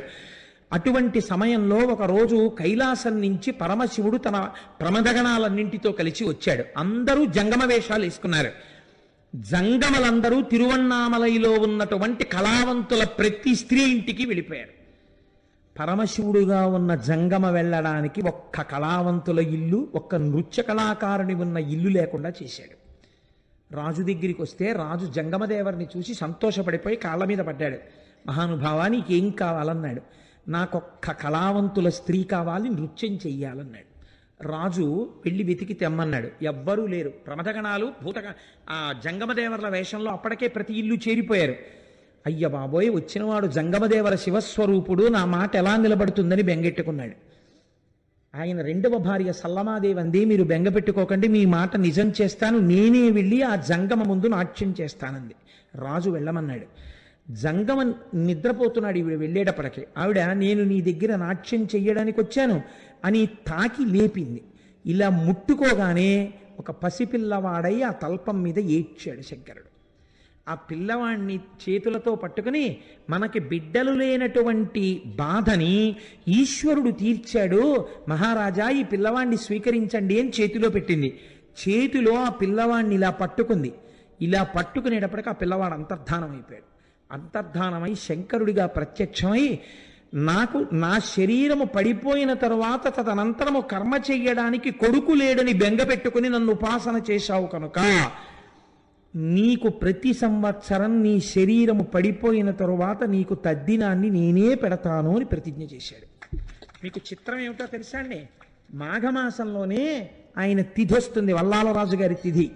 వచ్చిన రోజు తెల్లవారుజామునే గుడి తలుపులు తెరిచి అర్చకులు వెళ్ళి చెప్తారు, ఇవాళ మీ తండ్రి గారైనటువంటి వల్లాలరాజు గారు శరీరాన్ని విడిచిపెట్టినటువంటి తిథి, ఆయన కుమారుడవైన అరుణాచలేశ్వర నీవివాళ తద్దినం పెట్టాలి అని చెప్తారు. చెప్పి స్వామివారు అమ్మవారు పల్లకి ఎక్కి తద్దినం పెట్టడం కోసమని పల్లికొండ పట్టు అనబడేటటువంటి ఆయన శరీరం అంత్యేష్టి జరిగినటువంటి ప్రదేశానికి పల్లకి వెడుతుంది. వెళ్ళి పీటల మీద అరుణాచలేశ్వరుడు అపీత కుచాంబ కూర్చుని తద్దిన కార్యాన్నంతటినీ వీళ్లే పెడతారు. వీళ్లే పెట్టి స్నానం చేసి మళ్ళీ గుళ్ళోకి ప్రవేశించొచ్చి కూర్చుంటాడు. ఇప్పటికిట 600 సంవత్సరాలైందిట. 600 సంవత్సరాలుగా వల్లాల మహారాజు గారికి తద్దినం అరుణాచలేశ్వరుడే పెడుతున్నాడు. ఎంతటి కారుణ్యమూర్తో చూడండి. ఎక్కడైనా విన్నామా మనం ఇటువంటి సంఘటన? ఇది అరుణాచలం అంటే. అరుణాచలం వెళ్ళి అడగని వాడిది పాపం తప్ప, అరుణాచలం వెళ్ళినటువంటి వాడికి, అరుణాచలం వెళ్ళి ప్రార్థించిన వాడికి ఇక్కడండి చాలా మంది సిద్ధ పురుషులు ఈ కొండల్లో తపస్సు చేస్తూ ఉంటారు. వాళ్ళు ఒక్కొక్కసారి రాత్రి వేళ కొండ దిగుతారు అన్నారు. నేను లోపల అనుకున్నాను, నిజంగా అలా సిద్ధ పురుషులు వస్తూ ఉంటారా అనుకున్నాను. ఒక ఆయన అప్పుడే అంత డొంకల్లోంచి వస్తున్నారు. వస్తుంటే ఈయన గభాలను ఆపి వస్తున్నారా అని ఆయనతో ఏదో మాట్లాడారు.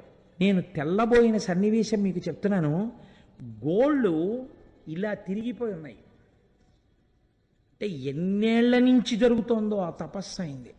ఆయన బహుశా మాకు దర్శనం ఇవ్వడానికే కిందకొచ్చి ఉండి ఉండవచ్చు. మీకు నేను ఒక పరమ సత్యాన్ని ఇవాళ చెప్తున్నాను, మీరు నన్ను నమ్మండి, నేను అబద్ధం చెప్పట్లేదు. ఆయన నన్ను అడిగారు, పక్కకి తీసుకెళ్లి గిరి ప్రదక్షిణం చేస్తుంటే మీకు రమణులు అంటే ఎందుకు ఇంత ఇష్టం అని అడిగారు.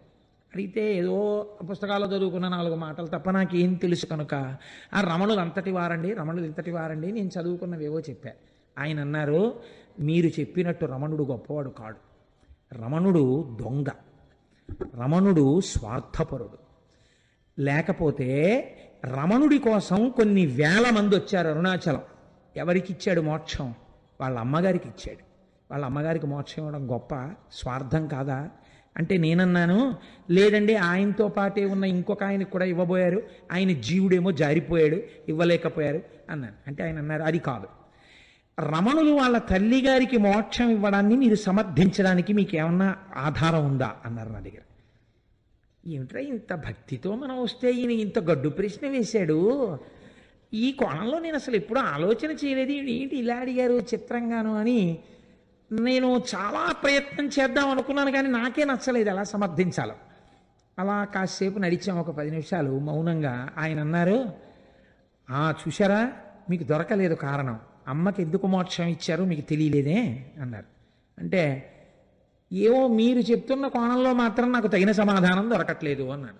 అంటూ నేను అన్నాను అలా ఆయనతో వెడుతూ, ఒకానొకప్పుడు 1950లో ఆయన శరీరం విడిచిపెట్టక ముందు ఇలా తిరుగుతున్నప్పుడు ఆయనతో పాటు వెళ్ళిన వాళ్ళు ధన్యులు, వాళ్ళు ఎంత గొప్పగా ఆయనతో పాటు కలిసి వెళ్ళుంటారో, ఆయన కొండ దిగుతున్నప్పుడు చూస్తూ ఉండుంటారో అన్నాను. అలా మీకు చూడాలనుందా అన్నారు ఆయన. ఇది రెండో ప్రశ్న. అంటే నాకు ఈ ప్రశ్నకి కించిత్ కోపం వచ్చింది.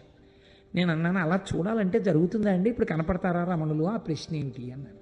ఆయన నవ్వారు. అంతే, మా మధ్య అంతే సంభాషణ జరిగింది. మేము వెళ్ళిపోయి మర్నాడు నేను వచ్చేస్తున్నాను రమణాశ్రమం నుంచి, బయలుదేరిపోతున్నాను, చెన్నై వెళ్ళిపోవాలి, బస్సులు ఎక్కే హడావిడిలో ఉన్నాం. ఆయన మళ్ళీ ఠంగులు కనపడ్డారు. కనపడి ఓ చేతి సంచి ఒకటి ఇస్తూ ఉంటారు రమణాశ్రమంలో పుస్తకాలు కొనుక్కున్నప్పుడు. ఆయన ప్రత్యేకం ఓ పుస్తకం ఒక క్యాసెట్ తెచ్చి, ఇవి నేను మీకు బహూకరిస్తున్నాను కోటేశ్వరారు అని ఇచ్చారు. ఎంత ప్రేమమూర్తో. నేను ఆ తర్వాత వారిని చూడలేదు, రమణాశ్రమానికి వెళ్ళిన ఆయన పేరు అవి ఇచ్చారు కూడా, కానీ మాకు కనపడలేదు ఆ తర్వాత. ఇన్ని మార్లు వెళ్ళాను, నాకు వారు కనపడలేదు. నేను ఇంటికి వచ్చి యథాలాపంగా పెట్టులోంచి పుస్తకాలన్నీ కొనుక్కున్నవి తీసి అక్కడ పెట్టేసి వెళ్ళిపోబోతూ ఇలా గాలికి ఎగురుతూ ఉంటే ఒక పేజీ, ఆ పేజీ మీద చెయ్యేసి ఇలా చూశాను. రమణులు తల్లికే మోక్షం ఎందుకు ఇయ్యవలెను అని ఉంది దాని మీద. నేను తెల్లబోయి ఇదే కదా మన నేను అడిగారు అని చెప్పి నేను అది చదివాను. చదివితే రమణుల యొక్క తల్లి వృద్ధాప్యంలో ఆవిడ యొక్క కుమార్తె, అమ్మా నాతో చెన్నై వచ్చేయమ్మా, వీడి దగ్గర ఉంటే ఏం చూస్తాడు, నువ్వు నాతో వచ్చేస్తే ఇంకెంతో కాలం ఉండవు కదా, జాగ్రత్తగా చూస్తావంటే అమ్మగారు అన్నారు, మీతో వస్తే ఏం చేస్తారు, ఓ పరుపు మీద పడుకోబెడతారు, జాగ్రత్తగా చూస్తారు. నా ప్రాణోత్క్రమణం అయితే ఏం చేస్తారు, కొన్ని కోట్ల జన్మల నుంచి ఏం చేశారో అదే చేస్తారు. మీరు నన్ను తీసుకెళ్ళి దహిస్తారు. వీడి దగ్గర ఉంటే ఏమవుతుంది, పోయే ప్రాణం ఎలాగో పోతుంది. వీడు జనన మరణములకు అతీతుడు, నా కొడుకు, వాడు జ్ఞాని. కాబట్టి వాడు నేను చచ్చిపోయిన తర్వాత నా శరీరాన్ని తన 2 చేతులతో పైకెత్తుతాడు. మీ దగ్గర ఉంటే వాడు ఎత్తాడు, వాడు రాడు తిరువണ്ണామల వదిలి. వాడు పైకెత్తి వాడు కాల్చడు. ఈ శరీరాన్ని పట్టుకెళ్ళి పక్షులు తింటాయని రక్కసిముళ్ళని ఇంతంతుంటాయి అరుణాచలం కొండ మీద, రక్కసిముళ్ళ పొదలలోకి విసిరేస్తాడు. వాడి చేతులతో పట్టి పైకెత్తాడు కాబట్టి నాకు మళ్ళీ ఇంకొకసారి పడిపోవలసిన అవసరం లేని స్థితిని కలుగుతుంది, కాబట్టి వీడి దగ్గర పోతానన్నారు. ఈ మాట తల్లి అన్నందుకు కొన్ని కోట్ల జన్మలు అనుభవించవలసిన పాపపుణ్యములను ఆఖరి రోజున తీసేసి మోక్షం ఇచ్చేశారు. ఇందుకు ఇచ్చారు మోక్షం తప్ప స్వార్థంతో ఇయ్యలేదు అని రాసుంది.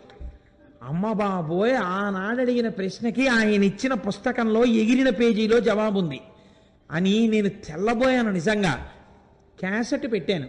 ఆ క్యాసెట్ ఏమిటో తెలుసా అండి, రమణులు కొండ మించి దిగుతున్నట్టు, ఎక్కడో ఒక అరుగు మీద కూర్చుంటున్నట్టు, అందరితో మాట్లాడుతున్నట్టు, బాగా వృద్ధులైపోయిన తర్వాత ఇలా చేతులు వేసి వెడుతున్నట్టు, ఆఖరణ వారి శరీరం విడిచిపెట్టేసినప్పుడు అందరూ ఒక్కసారి లేచి నిలబడినట్టు ఉన్న క్యాసెట్. చిత్రం ఏంటంటే నా స్నేహితుడు ఒకడు ఉన్నాడు, అతను ఎప్పుడు పెడతాడు అరుణాచలం. అతని దగ్గర కూడా లేని ఆ క్యాసెట్ ఆ రోజుల్లో నాకు ఎలా వచ్చిందో నాకే తెలియదు.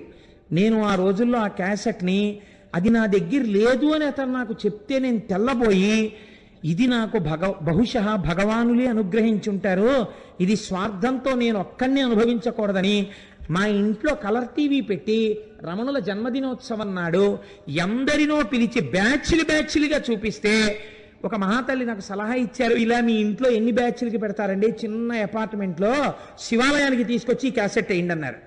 అంటే అప్పట్లో ఇవే డివిడీలు లేవు, వీసీఆర్లే. వీసీఆర్ పట్టుకుని వెళ్ళి వెంకటనగర్ శివాలయంలో ఆ క్యాసెట్ని నేను ప్లే చేసి కొన్ని 100 మంది చూసి సంతోషించారు. బహుశా మీరు చూశారేమోనమ్మా. అన్నీ అరుణాచల అనుబంధంలో రమణులే అనుగ్రహించారు కనుక ఆ అరుణాచలం అంత గొప్ప అరుణాచలం. కాబట్టి చూడండి, నేను మీకు ఎందుకు విజ్ఞాపన చేశాను అంటే ఆ కొండ సామాన్యమైన కొండ కాదు. శివుడు అక్కడ స్థూల రూపంలో ఉన్నాడు, కొండగా ఉన్నాడు.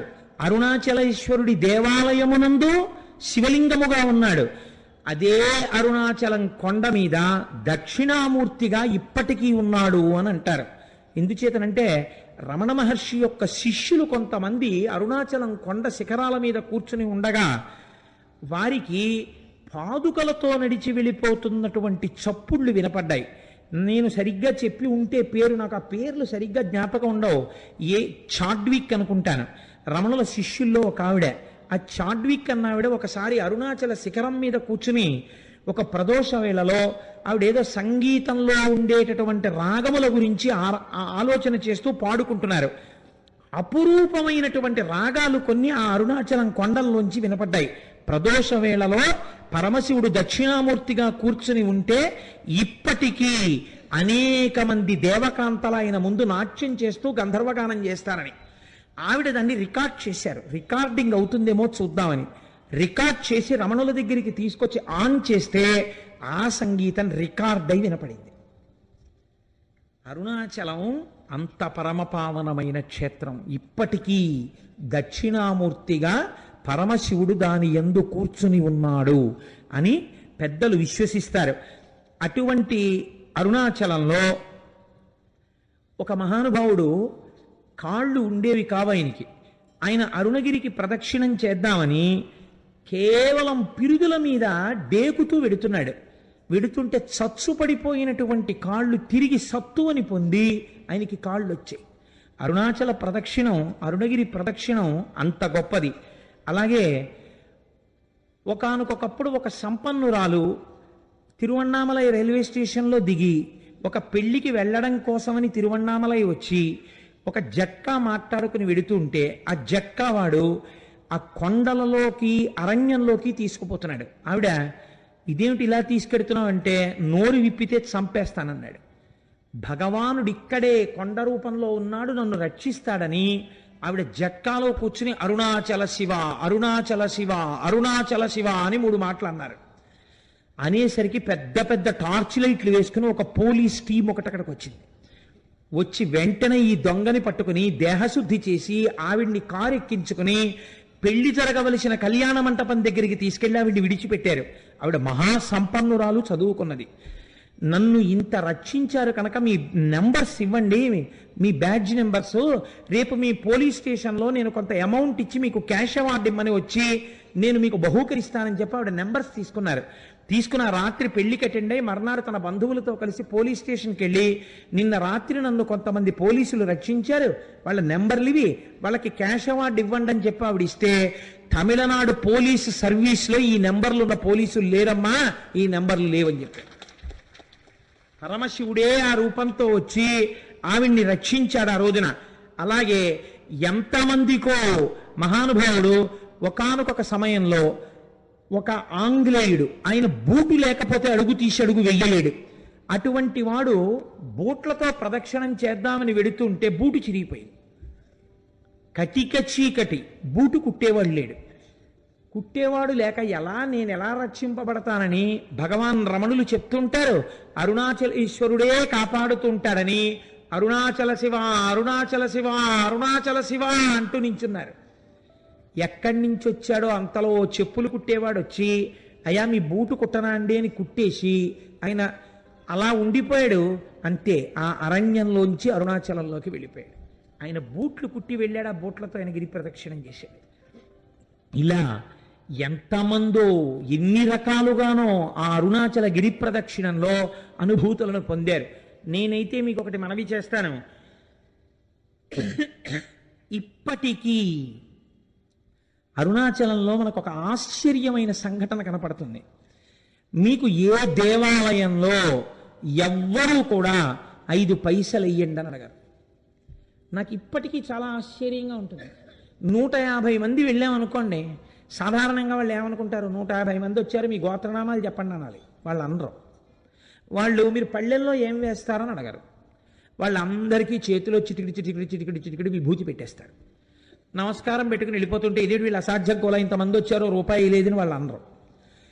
అర్ధరాత్రి 1 గంటకి 2 గంటలకి ఒకే ఒక విదేశీ వనిత వర్షం పడుతుంటే అరుణాచలానికి గిరి ప్రదక్షిణం చేస్తూ వెళ్ళిపోతూ ఉంటుంది. ఎవరండి? హిందూ మతస్థులు కారు, విదేశాల నుంచి వచ్చినటువంటి ఎందరో వనితలు, నిండు యవ్వనంలో ఉన్న వాళ్ళు వర్షధారలలో తడిసిపోయిన బట్టలతో ఒక్కరే గిరి ప్రదక్షిణం చేస్తుంటారు. వాళ్ళని చెనకిన వారు కానీ, వాళ్ళ వెనక పడ్డవారు కానీ, వాళ్ళతో పరిహాసమాడిన వాళ్ళు కానీ మీకు గిరి ప్రదక్షిణంలో కనపడరు. నేను ఒకసారి చూసి తెల్లబోయాను. మీకు ఒక విచిత్రమైన విషయం చెప్పనండి. ఆ పిల్లవాడి తల్లిదండ్రులు కానీ వాళ్ళెవరూ నాకు ఇప్పుడు జ్ఞాపకంలో లేరు. నాకు ఒక 2 సంవత్సరాల క్రితం ఆ కుటుంబం వాళ్ళు నా దగ్గరికి తరచూ వస్తుండేవారు. నేను ఉపన్యాసాలు కాకినాడలో చెప్తుంటుంటే ఇంజనీరింగ్ చదువుకుంటున్న పిల్లవాడు అతను, అప్పుడు 2nd ఇయర్ చదువుతుండేవాడు. నేను తరచూ చంద్రశేఖర పరమాచార్య స్వామి వారి గురించి చెప్తుంటే అతను నా దగ్గరికి వచ్చి అడిగాడు, నేను మీ ఉపన్యాసాలు విని కించిత్ ప్రేరణ పొందానండి, నేను మీకు చంద్రశేఖర పరమాచార్య స్వామి వారిని గీసి ఇవ్వాలనుకుంటున్నాను, ఎటువంటి చంద్రశేఖరులు మీకు కావాలని అడిగాడు. నేను ఆ పిల్లవాడు అడిగినటువంటి ప్రశ్న విధానానికి ఆశ్చర్యపోయాను. అంటే నేను ఎలాంటి చంద్రశేఖర పరమాచార్య స్వామిని వారిని కోరితే అలాంటి పరమాచార్యుల వారిని గీయగలవా అన్నాను. గీస్తాను అన్నాడు. నేను తెల్లబోయాను. పరమాచార్యుల వారి ఆచమనం చేసే విధానం చాలా ఆశ్చర్యంగా ఉంటుంది. రెండు మోకాళ్ళు ఇలా పెట్టి, రెండు మోచేతులు మోకాళ్ళ మధ్యలో పెట్టి, కమండలం కింద పెట్టి ఆచమనం చేస్తారు. ఏది అలాంటి బొమ్మ గీయన్నాను. మీరు నమ్ముతారా? అతను ఒక వైట్ కార్డు బోర్డు మీద పెన్సిల్తో చక్ చక్ చక్ చక్ చక్ చక్ గీసేశాడు. అది గీసేసి నాకు బహూకరించాడు, పేరు రాసి. నేను తెల్లబోయి అది ఫోటో కట్టించుకుని ఇంట్లో పెట్టుకుంటే ఇప్పుడు సుబ్రహ్మణ్యోత్సవాలకి రాబోతున్నటువంటి స్వరూపానందేంద్ర సరస్వతి స్వామి వారు భిక్షకి మా ఇంటికి వచ్చారు. ఆయన వస్తూనే తిన్నగా ఫోటో దగ్గరికి వెళ్ళిది ఎక్కడిది నీకని అడిగారు. అడిగితే నాకు ఒక ఇంజనీరింగ్ స్టూడెంట్ గీశాడండి అన్నాను. నువ్వు ఏం అనుకోకపోతే ఇది నాకు ఇచ్చేయగలవా అని అడిగారు. తప్పకుండా తీసుకోండి స్వామి అన్నాను. ఆయన వెంటనే తీసుకుని కళ్ళకద్దుకుని తన పరివారానికి ఇచ్చి ఇది మన పీఠానికి చేర్చండి అని ఇచ్చారు. ఆ పిల్లవాడు అరుణాచలం వెళ్ళి నాకు ఫోన్ చేశాడు. నేను అరుణాచలం వచ్చానండి, గిరి ప్రదక్షిణం చేయడానికి కోటేశ్వరారు ప్రారంభం చేస్తున్నానండి అని. ఆ తర్వాత ఒక 4 రోజులు పోయిన తర్వాత నా దగ్గరికి ప్రసాదం పట్టుకుని వచ్చాడు. అతను ఎప్పుడు వెళ్ళాడు గిరి ప్రదక్షిణానికి? మంచి రోహిణీ కార్తెలో వెళ్ళాడు. వెళ్ళి తెలియక చిన్నపిల్లవాడు కదా, విని విని విని విని ఉన్నాడు. ఆ భక్తి పెంచేసుకున్నాడు. ఉదయం 8 గంటలకు బయలుదేరాడు. ఆది అన్నామలై దేవాలయం దగ్గరికి వెళ్ళేటప్పటికి 11 అయింది. అరికాళ్ళన్నీ బొబ్బలెక్కిపోయాయి. ఇంకా కాలు ఇలా పడలేదు. అయ్యయ్యో, నేను ఇంత పూనికతో వచ్చాను, నేను ప్రదక్షిణం చెయ్యలేనా అని ఒక చెట్టు కింద కూర్చుని ఏడ్చేట. ఆ ఏడవడమే క్షణం ఆకాశం అంతా మేఘాలు పట్టి వర్షం ధారల కింద పడిపోయి చల్లబడిపోతే అతను గిరి ప్రదక్షిణం చేసి నాకు అరుణాచలం నుంచే ఫోన్ చేశాడు. నేను ఇటువంటి అనుభూతిని పొందాను కోటేశ్వరారు, ప్రసాదం పట్టుకుని మీ ఇంటికి వస్తున్నానని నాకు పట్టుకొచ్చి ప్రసాదం ఇచ్చాడు. తరచూ నా దగ్గరికి వస్తుండేవాడు ఆ కుర్రవాడు. తర్వాత ఉద్యోగం వచ్చినప్పుడో ఎప్పుడో కూడా నా దగ్గరికి వచ్చాడు. నా దగ్గరికి నేను కొంచెం వచ్చేవాళ్ళని ఎందుకు అనాలి, నాకే జ్ఞాపక శక్తి తక్కువ, గుర్తుండదు. ఇప్పుడు పాపం ఎక్కడికి వెళ్తున్నానని చెప్పాడో, ఎక్కడ ఉద్యోగానికి వెళ్ళాడో. కానీ ఆ పిల్లవాడు ఈ పరమ పవిత్రమైన ఉపన్యాసంలో స్మరింపబడడం చేత అతని జీవితం ఈశ్వరుడి చేత చక్కగా రక్షింపబడుతుంది. కాబట్టి నాకే ఎన్ని అనుభూతులు ఉన్నాయో అరుణాచల క్షేత్రంతో, తెలిసి తెలియని నేను 4 మాటలు చెప్తే నమ్మి వెళ్ళిన వాళ్ళు భక్తి వలన ఎన్ని అనుభవించారో అరుణాచల క్షేత్రంలో. కాబట్టి ఆ అరుణాచలం కొండయందు నమ్మకం పెట్టుకొని ఆ అరుణాచలం వెళ్ళి మీరు ఆ కొండల కింద చూస్తుంటే ఎన్ని తీర్థాలు కనపడతాయో, ఎన్ని చెరువులు కనపడతాయో. చిత్రం ఏమిటో తెలుసా అండి? అరుణాచలానికి ఏకకాలమునందు ప్రదక్షిణం చేస్తారు. ఒకటి మనుష్యులు చేసేటప్పుడు ఎడం పక్క నుంచి తిరుగుతారు, దేవతలు కుడి పక్క నుంచి వస్తారు. అందుకే వాళ్ళకి అడ్డెళ్ళకూడదని చెప్పి అటు వెళ్ళొద్దంటారు కుడి పక్కకి. అరుణాచలగిరి ప్రదక్షిణం చేసేటప్పుడు ఒక మర్యాద ఉంది శాస్త్రంలో. మనంతట మనం తగిలించుకోవడం కాదు, నిజంగా బాగా భక్తులని రుజువేమి అంటే, ఎవరైనా గిరి ప్రదక్షిణం చేసేటటువంటి సమయంలో ఒకవేళ వాళ్ళ యొక్క కాలు కానీ వేలు కానీ తెగి నెత్తురు ధారలై కారితే వేరొకరికి ఆ రక్తధారని ఆపే అధికారము లేదు. సాక్షాత్తు శ్రీ మహాలక్ష్మి వచ్చి తన పట్టుచీర కొంగు చింపి కట్టుకడుతుంది అని ప్రమాణం. ఇది ఎంత నిజమో మీకు చెప్పనండి. నేను ముత్యాల సత్యనారాయణ ఇక్కడే ఉన్నాడు. మాతో హరిప్రసాద్ గారని డిప్యూటీ మేనేజర్ క్వాలిటీ కంట్రోల్ చేశారు మాకు. ఇవాళ పొద్దున్న కూడా వారు నాకు ఫంక్షన్లో కనబడ్డారు. ఆయన మొదటిసారి అరుణాచలం వచ్చారు భార్యతో. గిరి ప్రదక్షిణం చేస్తున్నారు. ఇలా గుళ్ళోకి వెళ్ళి బయటికి వస్తున్నారు ప్రదక్షిణం చేస్తూ. అసలు అంత దెబ్బ తగిలే అవకాశం లేదండి. ఆవిడ కాలు వేలు తెగిపోయి నెత్తురు కారింది, పెద్ద మడుగు కట్టింది, అంత రక్తం కారిపోయింది. అడిగిపోయాడు మా సత్యనారాయణ. ఇప్పటికీ నాతో మొన్న కూడా అన్నారు హరిప్రసాద్ గారు, నేను ఆశ్చర్యపోయేది కోటేశ్వరరావు, నేను ఎంత ప్రయత్నించా కానీ రక్తధార ఎక్కడి నుంచి వచ్చిందోనయ్యా. ఓ పెద్ద ఆవిడ కొండలోంచి పరుగున వచ్చింది, వచ్చి ఉండవా అని గబక్క లోపలికెళ్ళి 4 ఆకులు తీసుకొచ్చి పిండిందిలాగా, పిండగానే రక్తం కట్టేసింది. ఆవిడ కొంగు చింపి కట్టు కట్టిందయా. ఎంత ఆశ్చర్యం. డాక్టర్ దగ్గరికి తీసుకెళ్తే కలేరు తగ్గిపోతుందని కుట్లేసాడు, తగ్గిపోయింది. ఎంత చిత్రం అన్నారు. అయ్యా మీరు ఎంత భాగ్యవంతులండి, మీ ఆవిడ ఎంత పుణ్యం చేసుకున్నదో, ఎంత మంచి హృదయమో. కాకపోతే ఆవిడికి లక్ష్మీదేవే కట్టు కట్టిందండి. మీరు నమ్మండి, స్కాంద పురాణం అలా చెప్పిందని చెప్పాను నేను. ఏం సత్యనారాయణ నిజమా కదా? లేచి నిలబడి చెప్పు, లేకపోతే నేను అబద్ధం చెప్పాను అనుకుంటారు. నిజమా కాదా? కూర్చో. అంటే ఏమిటి నువ్వు వెళ్ళిన ఈ పాటికే నీకు ఇన్ని అనుభవాలు ఉన్నాయని మీరు అనుకుంటారేమో అని నా భయం. ఇవన్నీ నేనేదో చెప్పేస్తున్నాడు, ఏదో చెప్పమన్నాం కదా అని ఇక వీడు చాలా చెప్పేస్తున్నాడు రో, ఇంకా నమ్మచ్చా నమ్మకూడదా అనుకుంటారేమో అని నా భయం. అందుకని సాక్ష్యాలు ప్రవేశపెట్టాను. కాబట్టి అరుణాచలం అరుణాచలమే, దాని పేరే అరుణాచలము. అచలము అంటే కదలని వాడు, కదలనిది అంటే జ్ఞానము. ఎప్పుడు తనలో తాను రమించేటటువంటి పరమేశ్వరుడు అచలుడై ఉంటాడు. అరుణము, అరుణము అంటే ఎర్రనిది, కారుణ్యమూర్తి, అపారమైన దయ కలిగినది అమ్మ. అమ్మ అయ్య కలిసినదే అరుణాచలము కొండ. కాదు కాదు, అరుణాచలంలో ఉన్నటువంటి శిలలను తీసుకెళ్ళి అమెరికా సంయుక్త రాష్ట్రాల్లో ఉన్న శాస్త్రవేత్తలు అక్కడ ఉండే ప్రయోగశాలలో పరిశీలన చేశారు. చేస్తే వాళ్ళు అన్నారు, ఈ అరుణాచలం కొండ హిమాలయ పర్వతాల కన్నా ముందుది. ఇది ఎప్పుడు ఏర్పడిందో మేము చెప్పలేం, ఎందుకంటే అగ్నిహోత్రములో తప్తమై ఘనీభవించిన మొదటి రాళ్లే అరుణాచలం కొండ అని వాళ్ళు నిర్ధారణ చేశారు. మేము చెప్పలేం దీని కాలం అని. మన పురాణం ఏమని చెప్పిందో తెలుసా అండి? స్కాందం, ఈ అరుణాచలం కొండ కృతయుగంలో ఇది మట్టిగా లేదు, ఒక పెద్ద జ్యోతి ఇక్కడ ప్రకాశిస్తూ ఉండేది. ఆ జ్యోతికే ప్రదక్షిణం చేసేవారు ఆ రోజుల్లో. ఉపాసనా బలం అలా ఉండేది. కాబట్టి రాను రాను రాను రాను ఉపాసనా బలం తగ్గిపోయి శరీరములు ఆ శక్తిని తట్టుకోలేని స్థితి వస్తే ఒక్కొక్క యుగంలో ఆ కొండ ఒక్కొక్క రూపుని మార్చింది. ఆ కొండ త్రేతాయుగంలో బంగారు పర్వతమైనది. బంగారు పర్వతానికి ప్రదక్షిణం చేసేవారు. ద్వాపర యుగం వచ్చేసరికి ఆ కొండ రాగి పర్వతమైనది. కలియుగం వచ్చేసరికి అది శిలారూపమును దాల్చినది. కానీ ఇప్పటికీ అది యథార్థమునకు అగ్నియే. ఆ అగ్నియే పంచభూతములలో అగ్నిలింగము, లింగము. అందుకే ఒకసారి అరుణాచలంలోకి ప్రవేశిస్తే చాలు, వాళ్ళ ఖాతాలో జీవనయాత్ర యందు అరుణాచల ప్రవేశమునకు పూర్వము, అరుణాచల ప్రవేశమునకు తదుపరి అని రెండుగా విడదీసి శాస్త్రం మర్యాద చూపిస్తుందని మన వాళ్ళు ఆ అరుణాచల గిరి ప్రదక్షిణం గురించి అంత గొప్పగా మాట్లాడతారు. అటువంటి రమణాశ్రమానికి మీరు వెడితే నేను ఒక్క మాట చెప్పకపోతే నేను పొరపాటు చేసిన వాడిని అవుతాను. ఇవాల్టి రోజున మన మత వైభవం ఏమిటో మనకి తెలియదు, మన సనాతన ధర్మము యొక్క గొప్పతనం ఏమిటో మనకి తెలియదు. మన సనాతన ధర్మము గురించి మనం వెలితి మాటలు మాట్లాడతాం, ఏకి మాటలు మాట్లాడతాం. మీరు ఇవాళ రమణాశ్రమానికి వెళ్ళి చూడండి, శేషాద్రి స్వామి కాటేజెస్ దగ్గరికి వెళ్ళి చూడండి. మొన్న వచ్చిన వాళ్ళు చూశారు, ఎంత మంది విదేశీయులో కోట్లు వేసుకుని టైలు కట్టుకుని అరుణాచలం వచ్చిన వాళ్ళు ఆ ప్రాంతాన్ని చూసి పొంగిపోయి ఖద్దరు బట్టలు వేసుకుని, ఖద్దరు పంచెలు కట్టుకుని, ఖద్దరు చొక్కాలు వేసుకుని వాళ్ళు అరుణాచలంలో భోజనాలు అయిపోయిన తర్వాత రమణాశ్రమంలో విస్తళ్ళు కూడా ఎత్తుతూ ఉంటారు. వాళ్ళు ఇంతంత విభూతి రేఖలు ఎట్టుకుని, ఇంతంత బొట్లు పెట్టుకుని, విదేశీ వనితలు చీరలు కట్టుకుని ఉంటారు.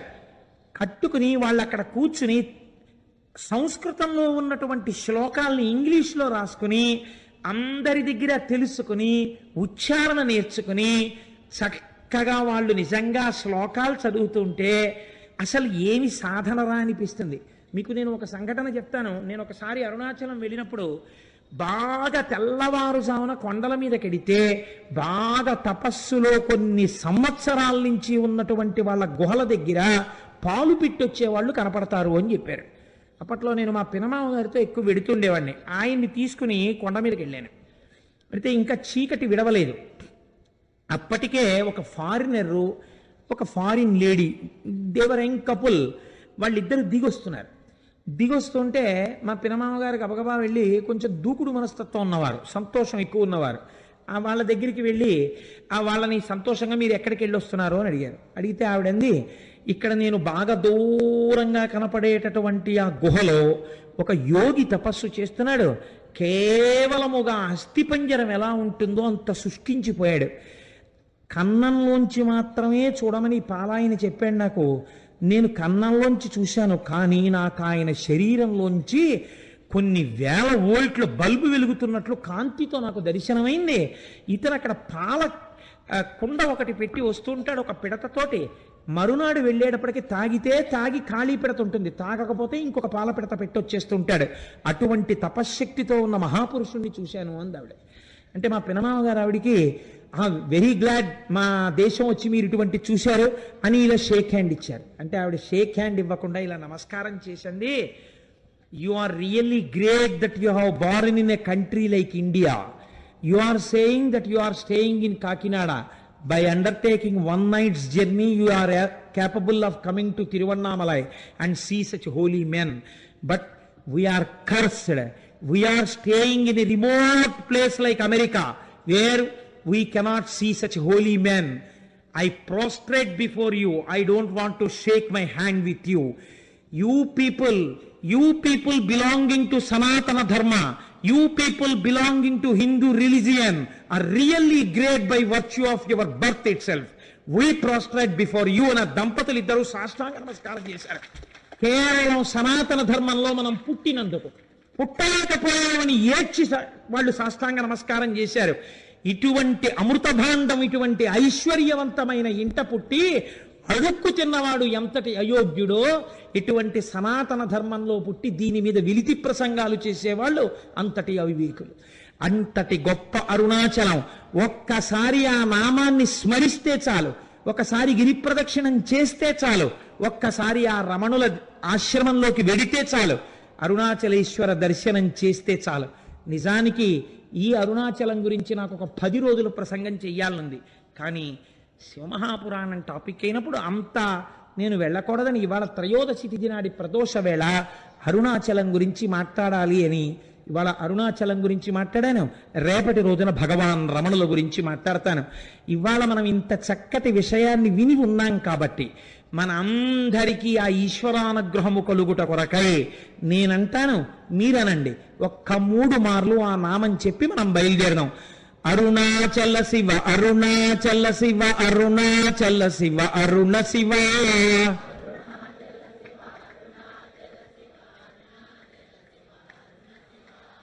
అరుణాచల శివ, అరుణాచల శివ, అరుణాచల శివ, అరుణ శివ. అరుణాచల శివ, అరుణాచల శివ, అరుణాచల శివ, అరుణ శివ. అరుణాచల శివ, అరుణాచల శివ, అరుణాచల శివ, అరుణ శివ. అరుణాచల శివ, అరుణాచల శివ, అరుణ